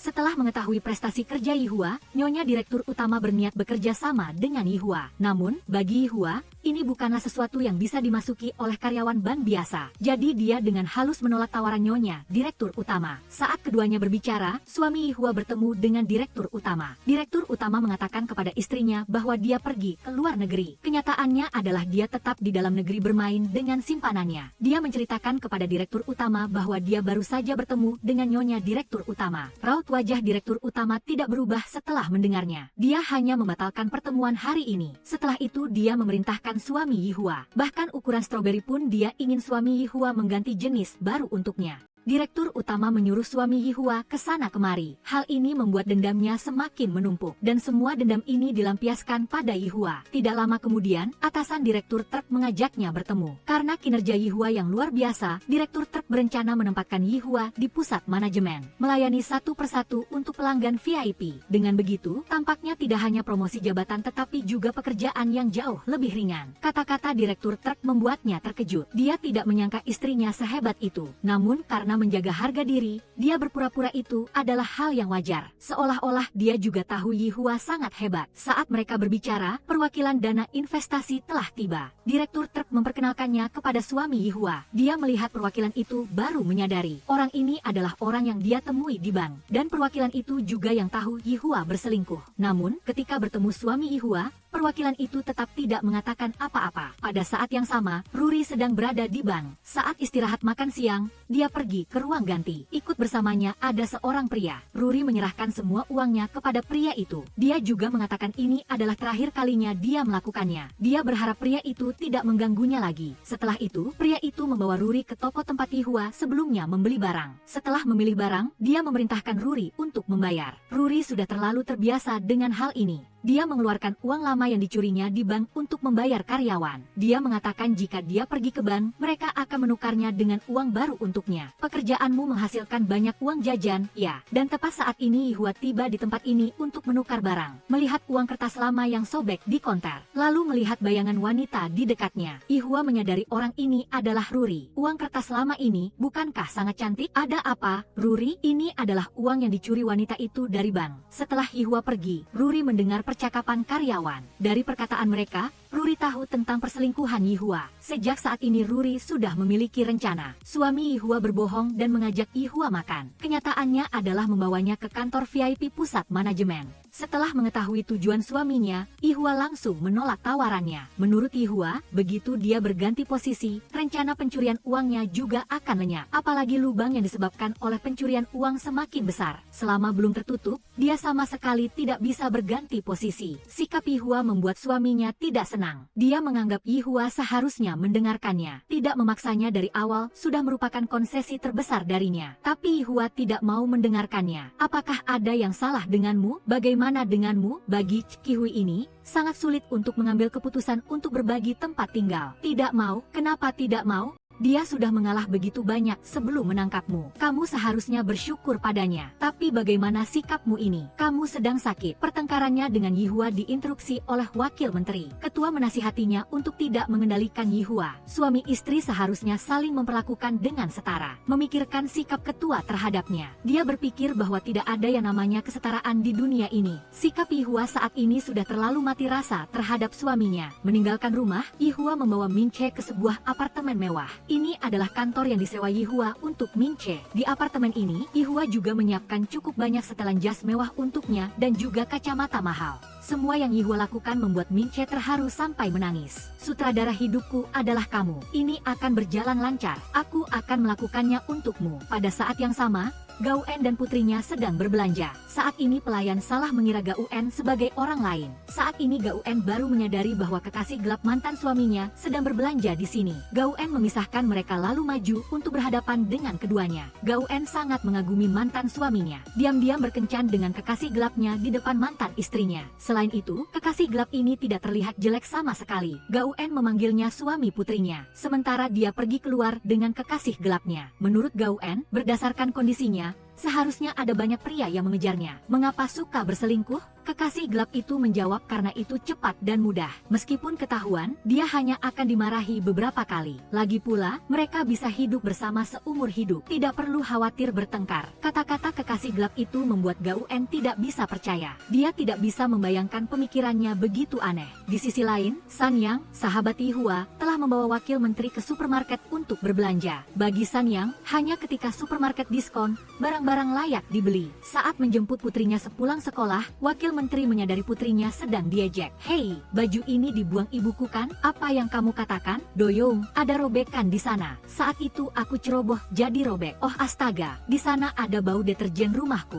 Doyong, maafkan aku, maaf sekali. Hei, itu barangku. Jangan bohong, itu dibelikan ibu untukku. Benar kan, ayah? Benar, ayo kita pergi. Apa yang sedang kamu lakukan? Lihat, aku tidak salahkan, pengemis. Kembali ke rumah, wakil menteri teringat kembali adegan putrinya dijebak. Dia tidak bisa tenang. Saat ini putrinya datang, dia menyalakan boneka beruang yang bercahaya. Kemudian mematikan semua lampu di rumah dan berkata kepada ayahnya, "Ini semua uang, ayah." Menghemat berarti menghasilkan uang. Kata-kata putrinya membuatnya tersadar. Alasan dia marah adalah karena dia tidak ingin putrinya menderita. Sekarang melihat putrinya begitu memahami orang tuanya, dia merasa sangat tersentuh. Ketika Sanyang kembali, dia seharusnya marah padanya tetapi malah mengubah sikapnya. "Sanyang, aku mencintaimu. Ya ampun, entah 100 kali atau 1000 kali kamu bisa memperlakukanku sesukamu." Namun sebelumnya, dia tidak tahu bahwa Sanyang karena ingin mendapatkan uang cepat, secara tidak sengaja menjatuhkan dan memecahkan cangkir teh yang dihadiahkan kepada Yihua. Sanyang menelepon Gauen, berharap bisa meminta bantuannya. Pria itu melihat pakaian ini, Ben mengatakan atasannya juga memiliki yang serupa. Gaun setelah mendengar itu, mengusulkan untuk mencurinya. Tepat pada saat ini, atasan datang, mendengar percakapan mereka. Dan atasan ini adalah wanita yang berbicara dengan Gaun sebelumnya. Dia berkata, pakaian ini bisa dijual 2 kali lipat harganya kepada mereka. Pada saat yang sama, Min-che sedang berkumpul dengan kelompok Guardian. Melihat Min-che mengenakan pakaian bermerek dan mendengar bahwa ia telah pindah tempat tinggal, Guardian Ben bertanya bagaimana ia bisa bertemu wanita seperti itu. Min-che mendengar itu lalu berbalik marah kepada Guardian. Sepertinya kamu sangat tertarik dengan wanitaku. Ini tidak ada hubungannya denganmu. Aku merasa suasana pembicaraan ini sedikit mencekik. Dia seperti mutiara yang ditemukan di tengah air mata dingin. Kisah Yihua akhirnya terbongkar. Rekan kerja Ruri mengancamnya dengan pisau. Aku menyuruhmu menikamku. Tolong, tikam aku. Yihua muak dengan Wisma. Nenek itu tersenyum lebar saat melihat Yihua datang. Dia memuji Yihua yang sebelumnya telah memperlakukannya dengan sangat baik. Saat itu putranya masuk. Ternyata putra nenek itu adalah perwakilannya menemukan Yihua berselingkuh. Perwakilan itu mengucapkan terima kasih karena Yihua telah merawat ibunya dan ingin mengundangnya minum teh. Sesampainya di kantor perwakilan, Yihua menemukan banyak sek cangkir teh yang pecah telah diperbaiki. Aku suka memperbaiki barang-barang yang rusak. Sejak kecil sudah begitu. Dibandingkan dengan barang-barang baru, memperbaiki sendiri barang-barang yang rusak akan lebih ada perasaan. Seharusnya dibilang lebih akrab ya. Kata-kata perwakilan itu jelas menyindir Yihua. Entah Yihua menyadarinya atau tidak. Yihua mengembalikan sek cangkir teh yang diberikan nenek itu kepadanya. Tapi ketika perwakilan itu membukanya, dia lagi-lagi menemukan cangkir yang pecah karena disungut. Melihat itu, perwakilan tetap diam tidak berkata apa-apa. Apalagi Yihua juga tidak mengetahui hal ini. Yihua pulang ke rumah mencuci buah-buahan untuk suaminya. Tapi dia malah mengeluarkan buah-buahan yang diberikan ketua kepadanya. Buah ini tolong ganti dengan buah lain. Mengapa? Apakah kamu tidak suka tomat? Ada kapalnya? Mau aku kupaskan untukmu? Tidak. Tomat sangat enak. Ukuran besar kecilnya tidak sama. Terlihat sangat tidak nyaman. Pilih buah yang ukurannya sama dan bawa kepadaku. Sejak dia mengetahui Yihua pergi bekerja, dia telah berubah menjadi orang lain. Jadi dia berharap Yihua kembali ke kehidupan awalnya. Untuk memaksa Yihua patuh, dia pun melakukan hal seperti ini. Rumah-rumah disewakan sudah habis. Aku akan mencari uang sendiri untuk sewa rumah. Rumahku sendiri aku tetap bisa menemukannya. Dalam waktu 1 bulan, bereskan barang-barang di rumah, kirimkan ke Jepang. Semua uang jaminan sewa penuh di buku tabungan biaya hidup juga sudah dipindahkan ke rekeningmu semua jumlah yang jatuh tempo kali ini. Uang saku yang kamu berikan kepada orang tuaku. Jumlah uang yang kamu berikan padaku sebagai hadiah untuk dimasukkan ke dalam rekening. Jumlah yang kamu suruh aku tabung di rekening selama 5 tahun. Hampir habis masa berlakunya. Jangan menabung uang itu lagi. Uang itu akan dipindahkan semua ke rekening tabunganmu. Perlu menggunakannya untuk membayar sewa rumah dan sewa mobil di Jepang. Uang itu, sumber uang itu adalah milikmu. Milikmu, itu milikmu. Yihua menyadari, aku akan membutuhkan 100 juta won untuk menghadapi kejadian mendadak ini. Uang jaminan rumah 1 bulan 100 juta won. Uang sewa 1 bulan 60 juta won. Jika dikurangi uang lain, sisa uangnya adalah 20 juta won. Yihua tiba di depan rumah. Namun pemilik rumah sama sekali tidak berniat mengembalikan uang jaminan kepada Yihua. Meskipun dia membayar 2 kali lipat uang sewa, itu tidak bisa. Ketika Yihua sedang berjalan dengan terhuyung-huyung, dia menerima pesan dari Ruri. Ruri mengirimkan foto Yihua dan Min-che bersama kepadanya, dan mengancamnya untuk datang ke suatu tempat. Jika dia tidak mau datang, dia akan mengirim foto-foto itu ke Bang dan suaminya. Di bawah ancaman Ruri, Yihua hanya bisa menurutinya. Mengikuti alamatnya, Yihua menemukan Ruri. Namun Ruri saat ini tidak hanya penuh luka di sekujur tubuhnya.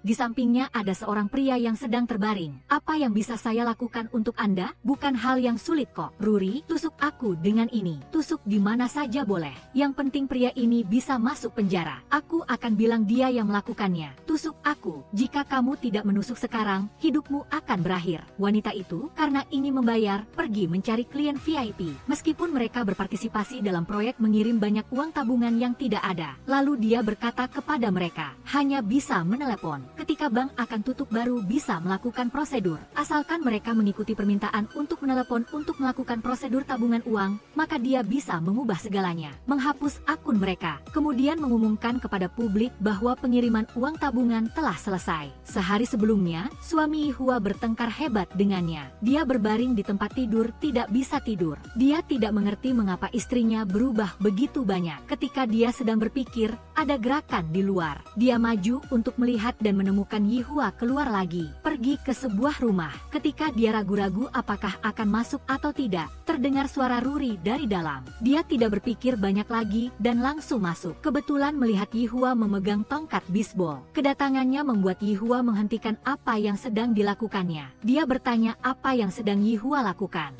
Yihua merebut pisau dari tangan Ruri dan membawanya ke kantor polisi. Berkat bantuan Yihua, pria yang mengancam Ruri dibawa ke rumah sakit jiwa. Keluar dari kantor polisi, Yihua melihat suaminya sedang menunggunya. Melihat Yihua keluar, dia bertanya kemana perginya uang di buku tabungannya. Kemana uang itu? Apa barusan sudah memberikannya padanya? Menggunakan uang tabunganku untuk menjadi Santa Teresa, sekarang sungkan mengambil uang dari rumah, jadi berniat pergi bekerja untuk mencari uang? Akhirnya, belakangan ini kamu sudah membuang berapa banyak uang? Sudah ambil kwitansi? Setidaknya harus ada kwitansi baru bisa mendapatkan pengembalian pajak yang besar. Kenapa kamu terus melakukan hal-hal yang merugikan dirimu sendiri? Apakah kamu tidak belajar apa-apa dariku? Dia masih mengira Yihua telah memberikan uang itu kepada Ruri. Ruri mendengar itu lalu melangkah maju. Dia mengatakan bahwa dia telah meminjam 50 juta won dari Yihua untuk membayar uang jaminan sewa rumah. Keesokan harinya Ruri berkata kepada Yihua bahwa dia tidak akan membocorkan rahasianya. Tapi Yihua tidak peduli sama sekali. Karena foto yang Ruri kira perselingkuhan, sebenarnya adalah ketika dia dan suaminya pergi ke hotel yang difoto oleh Ruri. Dia mengira bisa mengancamnya sehingga Yihua baru datang. Ruri lalu bertanya kepada Yihua mengapa dia masih datang. Yihua lalu berkata, nada suaramu terdengar sangat mendesak. Tolong aku, suaramu terdengar seperti itu. Mungkin Yihua telah mengubahnya. Ruri lalu memutuskan untuk mengundang Yihua makan. Tapi ketika tiba waktu makan siang, Ruri kembali menunjukkan cakar-cakarnya. Dia memerintahkan Yihua untuk memberinya 100 juta won dalam sehari. 50 juta dia akan beralasan pinjaman untuk membayar suaminya. Setengah sisanya adalah biaya bungkam. Jika tidak, dia akan menceritakan kisah Yihua diam-diam menghabiskan uang suaminya. Untuk kedua kalinya diancam oleh Ruri, Yihua entah sedang memikirkan apa. Seperti biasa, Yihua bertemu banyak klien VIP. Namun, salah satu nyonya di antara mereka berkata demikian. Dia mengatakan bahwa dia, seperti anggota keluarga lainnya, telah menabung sejumlah uang. Dia ingin bertanya kepada Yihua apakah ada produk bagus yang bisa direkomendasikan. Karena itu adalah tabungan rahasia, nyonya itu berharap waktu menabungnya bisa selama mungkin. Melihat nyonya itu berkata demikian, Yihua merasa kesempatan telah tiba. Dia mengambil nomor telepon pribadinya, dengan cara pasif menyimpannya di telepon nyonya itu. Lalu berkata kepadanya, hari ini bank mereka memiliki produk khusus terbatas untuk pelanggan VIP. Cukup menelepon untuk melakukan prosedur sebelum pulang kerja, maka bisa berpartisipasi. Sekali melewatkan waktu ini, maka tidak bisa bergabung lagi. Apakah yang kamu katakan kepadaku sebelumnya adalah rahasia? Yihua mengira semuanya berada dalam kendalinya. Namun yang tidak disangka adalah kali ini adalah keputusan paling salah yang dia buat. Dia melihat jam di dinding, lalu dengan gelisah menunggu sesuatu. Saat ini telepon berdering. Yihua maju, berdiri di depan atasan menyiratkan bahwa pihak lain telah melewatkan waktu. Pelanggan juga tidak bisa berbuat apa-apa, hanya bisa menyerahkan uang itu kepada Yihua untuk disimpan dalam rekening tabungan berjangka. Setelah menutup telepon, Yihua berkata kepada atasannya bahwa pelanggan ingin membatalkan rekening tabungan. Atasan mendengar Yihua berkata begitu, hanya menatapnya beberapa detik lalu menerima perkataannya. Setelah menarik semua uangnya, Yihua diam-diam menghapus catatan. Sedangkan buku tabungan yang seharusnya dibatalkan malah diberikan kepada nyonya. Nyonya merasa menyesal karena telah melewatkan produk itu. Lalu dia berharap lain kali jika ada produk bagus, Yihua bisa segera memberitahunya. Saat pergi, Yihua bertemu Ruri di pintu rumah Ibu Au. Ternyata Ruri, setelah mengetahui Ibu Au menderita Alzheimer, langsung mengangkatnya sebagai ibu angkat. Namun itu hanya sepihak dari Ruri saja. Meskipun Ibu Au sering lupa, dia tidak bodoh. Terakhir kali Ibu Au dirawat di rumah sakit, Ruri meminjam uang darinya dan juga meminjam tempat tinggal. Meskipun Ibu Au telah menyetujuinya, dia meminta Ruri untuk membersihkan rumahnya setiap hari dan merawatnya sebagai balasan. Setelah Ibu Au tidur, Ruri berkata, dia sudah tahu masalahnya. Yihua melihat uang Ibu Au. Mendengar Ruri berkata begitu, Yihua tetap tidak peduli. Dia mengambil sejumlah uang dari dompetnya dan memberikannya kepadanya. Dia berharap Ruri bisa membeli beberapa kebutuhan sehari-hari untuk Ibu Au dan merawatnya dengan hati-hati. Tindakan Yihua membuat Ruri merasa sangat aneh. Melihat Yihua ingin pergi, Ruri langsung memperingatkannya. Kamu harus membayarku 50 juta won, dan membayar suamimu 50 juta won. Total 100 juta won. Ah, tidak benar. Tidak ada yang membawa 100 juta won di tubuhnya. Aku beri kamu waktu. Cepat ya. Jangan-jangan aku akan memberitahu suamimu. Uang itu bukan untuk kamu gunakan, tapi untuk orang lain. Pada saat yang sama, Gauen dan Guardian sedang mengobrol. Guardian mengatakan bahwa Minche belakangan ini banyak berubah. Dia yang sekarang seperti mencuri barang orang lain. Sepertinya dia juga mengenal seorang wanita kaya yang sudah menikah. Kalimat Guardian ini membuat Gauen menyadari sesuatu. Memikirkan setiap kali dia bertemu Yihua, Gauen termenung. Ketika mereka berdua sedang berbicara, San yang diam-diam menemui wanita yang dia benci. Wanita itu melihat San yang diam-diam menemuinya, lalu bertanya apakah dia tidak takut ketahuan oleh Gauen. San yang mendengar itu lalu dengan pemahamannya tentang Gauen, dia berkata bahwa Gauen tidak akan pernah muncul di sini. Setelah dia muncul terakhir kali, San yang diam-diam berbicara dengannya. Kedatangan kali ini juga karena dia telah memperkenalkan beberapa pekerjaan menghasilkan uang kepada San Yang. Setelah bertemu dengannya, San Yang pergi menemui istri sah mantan suami Gauen. Melihat wajahnya pucat pasi, San Yang mengira dia hamil. Tapi dia mengatakan dia tidak hamil, karena dia takut suaminya akan lebih menyayangi anak yang dilahirkannya daripada anak Gauen. Meskipun bukan anaknya sendiri, dia juga tidak ingin gadis kecil itu sedih. Jika tidak, dia tidak akan pernah memaafkan dirinya sendiri. Pikirannya sangat mulia, tapi dia tidak tahu seperti apa pria yang dia pedulikan itu. Malam harinya Yihua pulang ke rumah. Setelah membayar suaminya, dia bermaksud pergi. Tapi saat itu dia memanggilnya kembali. Tunggu, apa kamu menunjukkan sikap tidak akan mendengarku? Sepertinya kamu belum jelas tentang seberapa kuat sebenarnya elit yang direkrut itu. Cukup dengan stempel tabungan dan stempel kwitansi yang sama, ditambah dengan kata sandi, maka meskipun duduk di kantor, uang nasabah bisa ditransfer kemana saja di dunia. Apakah istri wakil direktur menggunakan perusahaan kesejahteraan koridor untuk mencuci uang? Lalu untuk melarikan diri, dia membutuhkan penasihat bank swasta yang tutup mulut. Kan, sebenarnya kamu ini orang macam apa? Kamu adalah orang yang pernah memberiku banyak kesempatan, berkali-kali menunjukkan kebaikan. Tim audit bank tiba-tiba datang secara mendadak. Setelah mendengar itu, dia berlari pulang seperti orang gila. Rekan kerja lainnya dengan panik merobek uang curiannya, membuangnya ke toilet, tapi malah mampet. Untuk merayakan karya Minche yang memenangkan penghargaan di festival film, Guardian membawa sekotak bir untuk merayakan. Melihat kotak bir murah, Minche tidak tertarik untuk minum. Dia juga mengatakan sebentar lagi dia harus menyetir. Mendengar tentang menyetir, Guardian lalu bertanya di mana Minche mendapatkan mobilnya. Sekarang kru film tidak hanya tidak punya uang, Minche malah punya mobil baru. Guardian sengaja berkata, apakah Minche mendapatkan wanita bersuami? Kalimat ini membuat pertahanan Minche runtuh. Dia memperingatkan Guardian, dia tidak ingin mendengar kata-kata seperti itu lagi. Setelah pergi, Minche menemui Yihua. Semalaman tidak berbicara. Pagi harinya Minche bangun, menceritakan perkembangan skenarionya. Dia mengatakan investor ingin dia mengubah nama film. Karakter utama juga harus diubah dari wanita menjadi pria. Selain itu, dia juga harus pergi dinas. Perjalanan inilah yang mengubah hati Minche secara drastis. Sejak Yihua mulai bekerja di bank, dia tidak hanya menyediakan makanan untuk tunawisma, tetapi juga membayar biaya 1 tahun untuk kafe di seberang. Itu karena dia berharap para tunawisma ini memiliki tempat berteduh. Atasan melihat pemandangan ini dan merasa sangat aneh, karena orang normal tidak akan melakukan hal seperti itu, apalagi membayar di muka selama 1 tahun, kecuali jika dia menghabiskan uang orang lain. Menerima pemberitahuan, Yihua kembali ke rumah nyonya. Namun kali ini ada beberapa nyonya lain yang duduk bersama dengannya. Karena terakhir kali mereka melewatkan waktu produk, mereka memutuskan untuk berbagi uang, mengumpulkan sejumlah besar untuk dikelola. Melihat nyonya membicarakan produk spesialnya, Yihua berkata bahwa terakhir kali dia salah bicara. Implikasinya adalah karena nyonya itu membocorkan hal ini, maka dia tidak akan memperkenalkan produk ini kepada mereka lagi. Melihat Yihua ingin pergi, nyonya itu pun menjelaskan. Dia berkata bahwa mereka semua adalah teman baiknya. Mereka semua bisa menjaga rahasia, pasti tidak akan menceritakan hal ini kepada orang lain.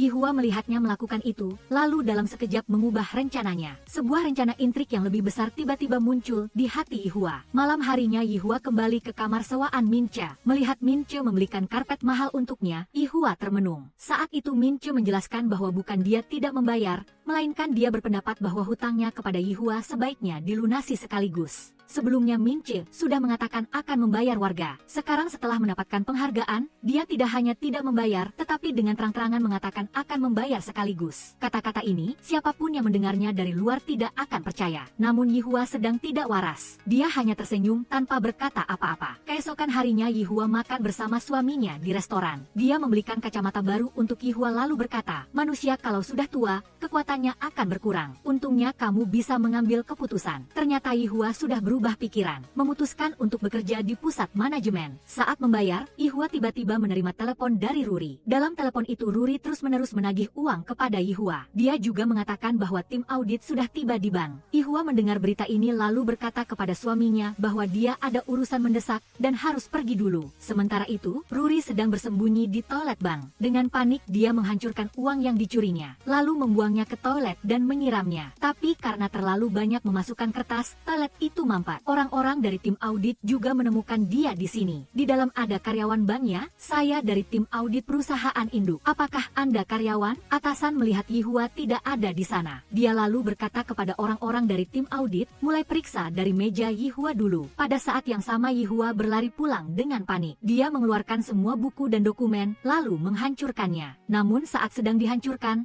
selembar kertas terbang keluar. Kebetulan kelompok nyonya-nyonya itu datang. Maaf mengganggu. Satu persatu masalah terungkap. Yihua akan menghadapi insiden terbesar dalam hidupnya. Bagaimana akhir kisahnya nanti? Mohon segera batalkan seluruh dana produk pengelolaan ini. Karyawan bank, karena ingin mendapatkan uang, telah menggunakan komputer untuk mengedit poster promosi produk berkeuntungan tinggi. Digunakan untuk menipu pelanggan. Tetapi belum mulai dilakukan. Sudah menerima kabar tim audit datang untuk menyelidiki. Mendengar itu, wajah Yihua berubah pucat. Dia buru-buru berlari pulang ingin menghancurkan bukti. Siapa sangka malah diganggu oleh kelompok nyonya-nyonya itu. Selain itu, masih ada selembar kertas yang belum dihancurkan. Poster itu jatuh ke tanah. Saat itu seorang nyonya mengambil poster keuntungan yang telah diedit oleh Yihua. 2 minggu kemudian, nyonya yang mengambil poster itu mendatangi Yihua. Sejak melihat poster produk berkeuntungan tinggi itu, setiap hari nyonya itu ragu-ragu. Ragu-ragu apakah harus berinvestasi atau tidak. Setelah berpikir panjang, dia tetap memutuskan untuk berinvestasi. Tindakan nyonya itu membuat Yihua diam-diam bersukacita. Dia tidak menyangka bahwa produk palsu yang bahkan dia sendiri tidak percaya, ada orang yang percaya. Setelah diyakinkan oleh nyonya itu, entah siapa yang dia dengarkan, dia berencana untuk menginvestasikan seluruh uangnya ke dalam produk yang dipromosikan Yihua. Namun sebelum berinvestasi, dia berpesan kepada Yihua agar bekerja dengan lebih dapat dipercaya. Karena 2 minggu lalu Ruri hampir menimbulkan masalah. Ketika tim audit datang, Ruri nekat ingin menghancurkan uang curiannya. Tapi tak disangka toilet mampet menghalangi rencananya. Orang-orang dari tim audit telah menemukannya. Saat itu atasan datang untuk mengatasi krisis ini. Setelah orang-orang dari tim audit pergi, atasan berkata dia sudah tahu segalanya. Melihat atasan berkata begitu, Ruri pun keluar. Sore harinya, Yihua pulang kerja dan merasa sedikit gelisah mendengar suara di radio. Karena suara di radio itu adalah suara Min Che. Min Che sebelumnya adalah orang yang sangat rendah hati. Tapi sekarang dari perilaku dan gerak-geriknya, Yihua menyadari Min Che telah berubah dari sebelumnya. Perubahan ini membuat Yehua sangat tidak nyaman. Yehua pergi ke bawah rumahnya. Sebelum turun dari mobil, Min Che meneleponnya. Namun Yehua tidak peduli. Ini juga pertama kalinya Yehua tidak mengangkat telepon dari Min Che. Setelah itu Min Che berkali-kali menelepon Yehua, tapi Yehua tidak mengangkatnya. Untuk melihat apa yang sebenarnya terjadi, keesokan harinya Min Che datang mencari Yehua. Dia mengajaknya ke restoran mewah. Min Che duduk tepat di depannya, semakin memperkuat dugaan Yehua. Karena Min Che saat ini sudah minum alkohol. Bahkan untuk menuang anggur pun perlu dilayani. Apalagi karena bekas lukanya terlihat di bawah sinar matahari. Dia memerintahkan pelayan untuk menarik tirai di siang hari bolong, menyalakan lampu untuk makan. Serangkaian perilaku Min Che membuat Yehua tidak bisa beradaptasi. Saat ini Yehua teringat Min Che di awal. Min Che saat itu polos, baik hati. Sedangkan Min Che sekarang adalah orang yang sombong dan licik. Min Che bertanya kepada Yehua mengapa dia tidak mengangkat teleponnya. Yehua mengatakan dia hanya ingin bertemu dengannya sehingga dia tidak mengangkat telepon. Tapi Yehua tidak menyangka bahwa mereka sudah 2 bulan tidak bertemu. Ketika mereka bertemu lagi, mereka sudah seperti orang asing. Yehua bertanya kepada Min Che mengapa dia tidak tinggal di apartemen selama 2 bulan terakhir. terakhir. Min Che mengatakan karena sibuk syuting, jadi belum sempat ke sana. Melihat Min Che berbicara, Ye Haoa tidak mengatakan apa-apa. Di bank, atasan datang mencari Ye Haoa. Dia kira atasannya sudah tahu cerita Ye Haoa.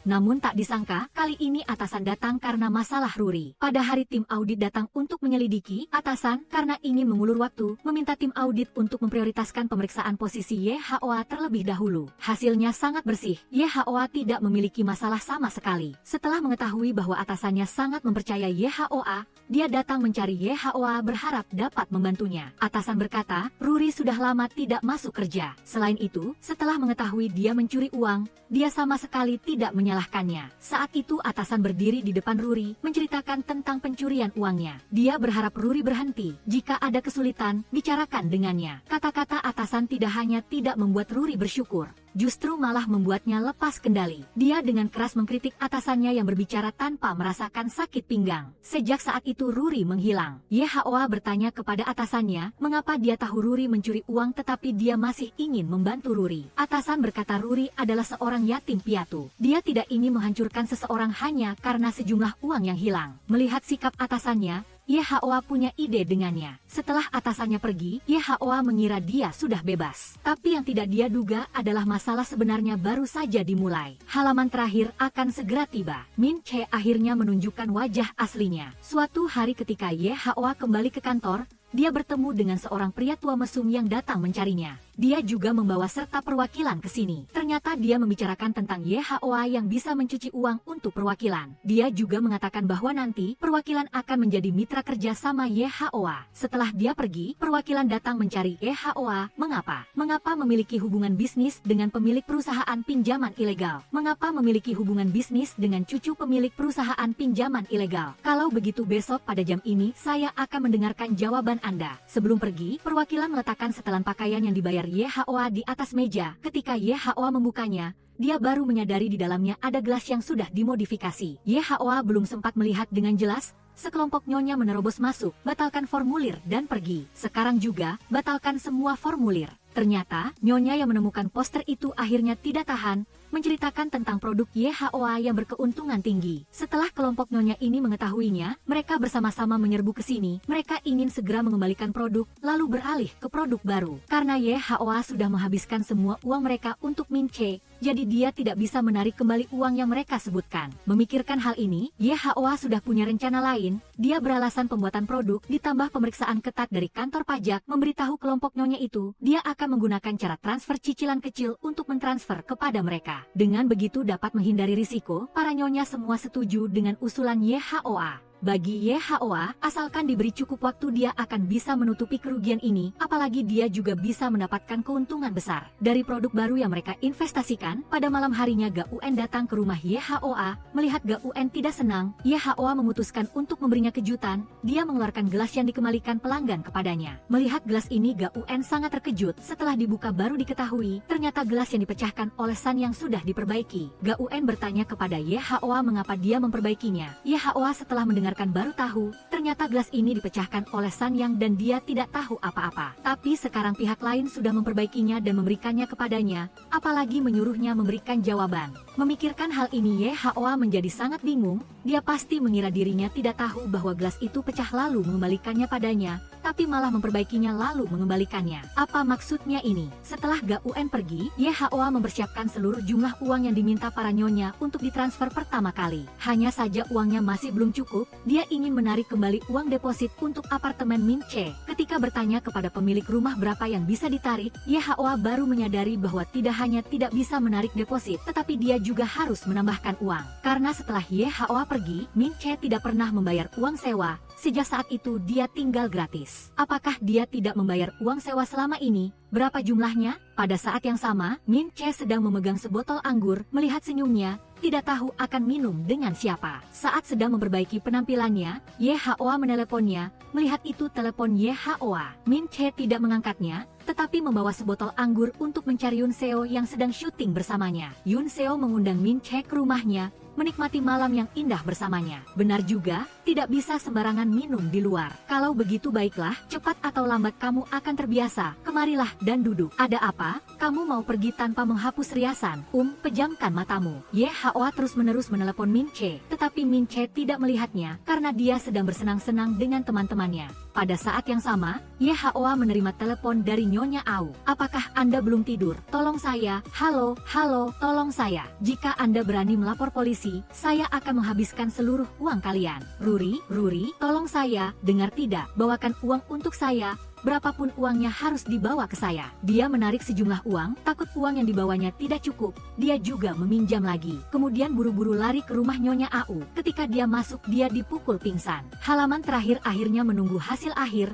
Min Che secara terang-terangan memutuskan hubungan dengan YHOA. YHOA datang ke rumah Nyonya Au, dipukul pingsan oleh pacar Ruri. Untuk membalas dendam, YHOA mengirimnya ke rumah sakit jiwa. Dia ingin memotong jari YHOA tetapi dihentikan oleh Ruri. Mengapa harus memotong jari yang menghasilkan banyak uang? Kata-kata Ruri membuat pacarnya berubah pikiran. Dia juga memberikan kartu bank YHOA kepadanya. Akhirnya dia memberi Ruri 15 hari, menyuruhnya menipu YHOA sejumlah besar uang. Tak lama setelah dia pergi, YHOA sadar. Ruri menyarankan YHOA untuk melarikan diri. Dalam hati Ruri, dia sama sekali tidak ingin YHOA terjadi apa-apa. Meskipun biasanya dia sangat membenci YHOA, bagaimanapun juga YHOA sudah berkali-kali membantunya. Dalam perjalanan YHOA bekerja, dia menerima telepon dari Nyonya itu. Nyonya itu berkata dia membutuhkan 400 juta untuk membeli rumah, jadi dia membutuhkan YHOA untuk segera membantunya dengan uang. Mendengar ucapan Nyonya itu, tangan YHOA yang memegang setir tanpa sadar bergetar. Namun, dia tetap setuju untuk mentransfer uang kepada Nyonya itu. Di kantor, YHOA tidak sengaja mendengar karyawan sedang berdiskusi. Ada sejumlah 30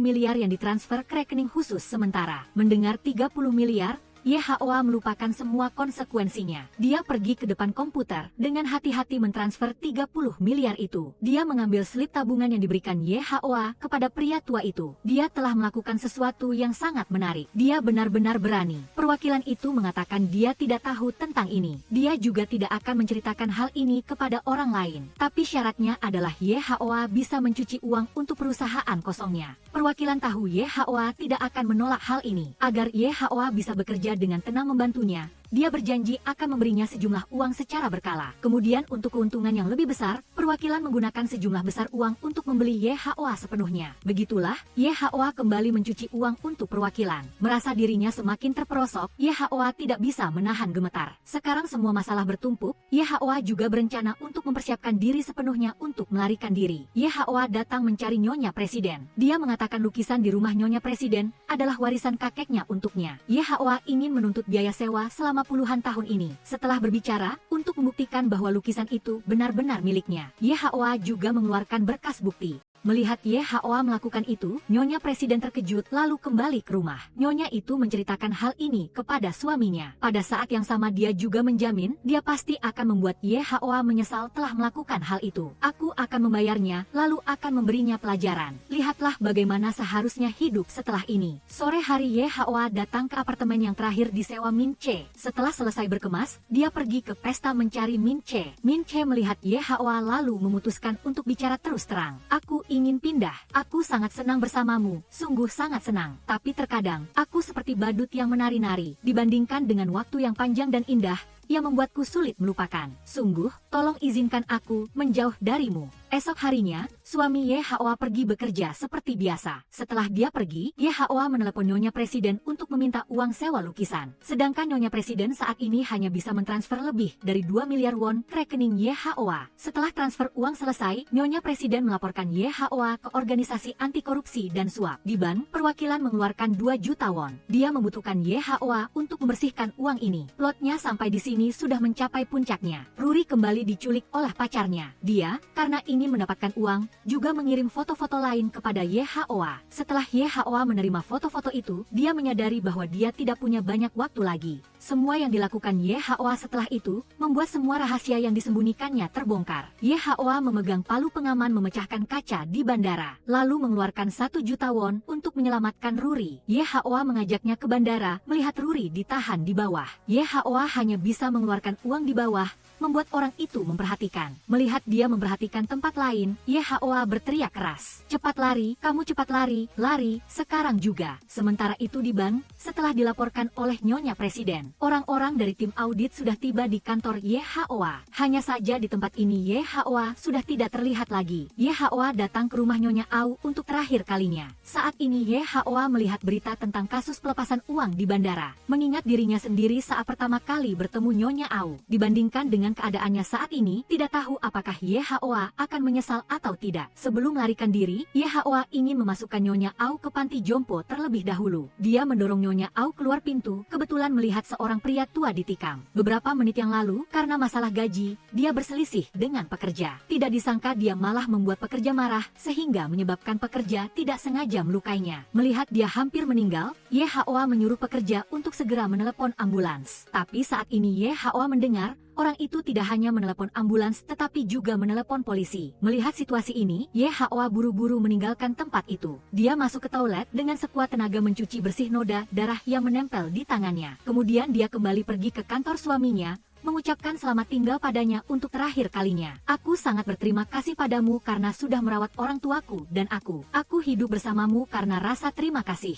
Kihuin, karena tindakan Yehaoa di bandara, polisi sudah datang ke tempat ini untuk menyelidiki. Di sudut yang tidak jauh, mereka menemukan palu pengaman yang Yehaoa gunakan untuk memecahkan kaca. Yehaoa tiba di bandara, sebelum keberangkatan, dia menelepon Min Che untuk terakhir kalinya. Min Che melihat bahwa Yehaoa menelepon lalu langsung mematikan telepon. Saat merapikan barang-barang, Min Che melihat catatan yang ditulis Yehaoa untuknya saat pertama kali bertemu. Melihatnya, Min Che memutuskan untuk menelepon balik. Setelah mengangkat telepon, Yehaoa dan Min Che saling mengucapkan selamat tinggal untuk terakhir kalinya. Jika ada yang mencarimu menanyakan tentangku, katakan saja tidak tahu apa-apa. Kamu harus mengatakan tidak tahu apa-apa ya. Apa maksudmu? Katakan saja aku biasanya memperlakukanmu dengan sangat baik. Benar-benar tidak tahu apa-apa. Sekarang kamu di mana? Itu hanya kejadian tak terduga. Hanya tak terduga. Selain itu, tidak terjadi apa-apa di antara kita. Jadi Min Che, ingat baik-baik. Kamu tidak tahu apa-apa tentangku. Apa yang sebenarnya kamu bicarakan? Ada apa? Aku tutup teleponnya. Kamu pasti akan berhasil. Sampai menit terakhir Yehaoa masih memikirkan Min Che. Yehaoa sudah terlalu banyak berkorban untuk Min Che. Dia tahu cepat atau lambat dia harus berpisah dari Min Che. Bagi Yehaoa, ini adalah cinta yang istimewa. Dia tidak menyimpan dendam pada Min Che. Sementara Min Che, setelah Yehaoa mengucapkan kata-kata itu, dia juga menyadari sesuatu. Pada saat ini, setiap momen yang dia habiskan bersama Yehaoa melintas di benaknya. Dari perkenalan hingga perpisahan. Bagi Min Che, itu bukan mimpi, melainkan hubungan yang dia hancurkan dengan tangannya sendiri. Saat ini dia menangis kesakitan. Keesokan harinya, polisi menerima laporan telepon. Mereka menemukan jasad Ruri di tepi danau. Pada saat yang sama, sidik jari Yehaoa juga ditemukan pada palu pengaman yang ditemukan kemarin. Polisi menyimpulkan Yehaoa sebagai tersangka utama. Mereka mengirim orang ke bandara-bandara besar untuk menghentikannya. Ketika polisi tiba di bandara, Yehaoa sudah naik pesawat.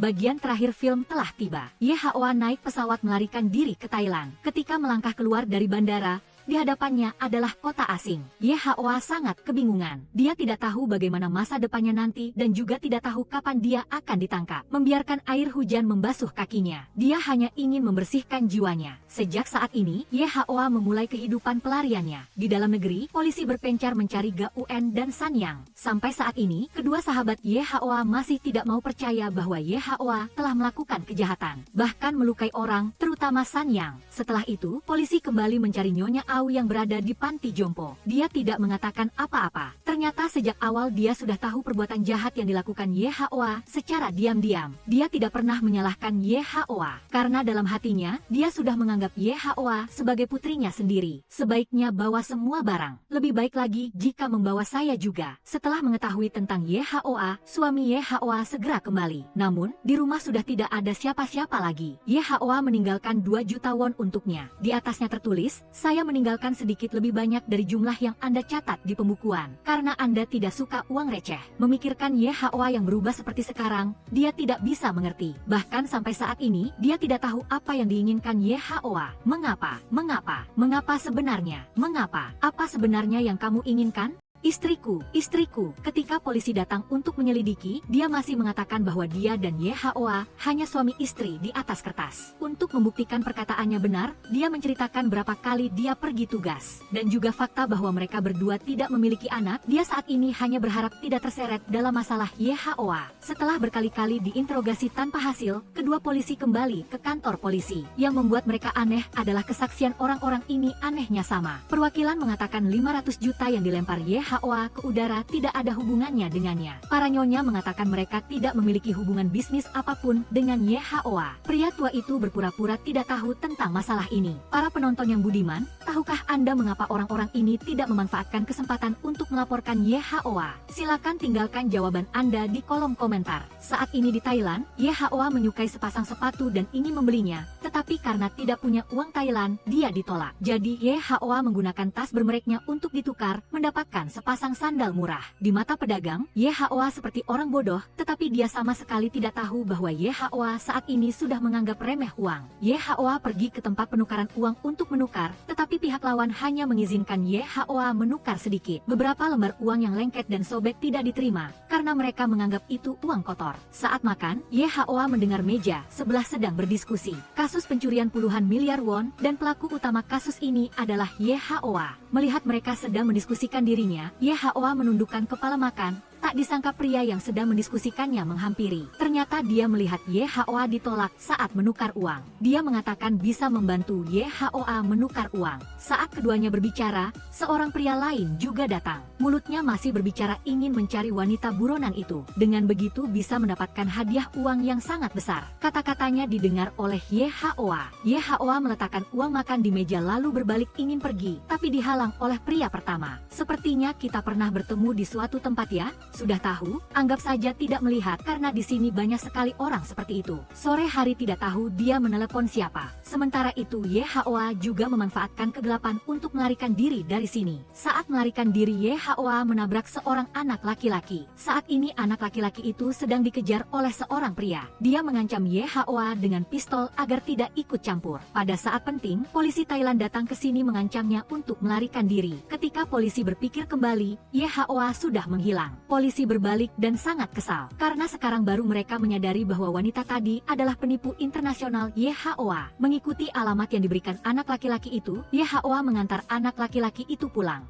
YHOA duduk di mobil, hatinya hanya ingin terus berjalan. Setelah sampai di rumah anak laki-laki itu, YHOA pun tinggal di sana. YHOA bekerja untuk ibu anak laki-laki itu. Entah berapa lama berlalu, YHOA sendirian pergi ke tepi danau, melihat cahaya bulan di langit. YHOA mengangkat kedua tangannya, dan tepat pada saat itu, di belakang YHOA terdengar suara langkah kaki. Sampai di sini sutradara menempatkan titik akhir bagi penonton. Film ini memiliki akhir yang terbuka. Sebaiknya tebaklah langkah kaki ini milik siapa. Melihat kembali seluruh hidup YHOA yang hanya penuh tragedi, terlihat tidak dimengerti, tidak diakui. Kekhawatiran sebagai ibu rumah tangga, kehormatan uang yang dibawa, ditambah dengan kemunculan Min Che. Hal-hal ini telah menciptakan YHOA yang sekarang. Melihat kembali seluruh film, jika ada yang ingin Anda sampaikan, silakan tulis di kolom komentar.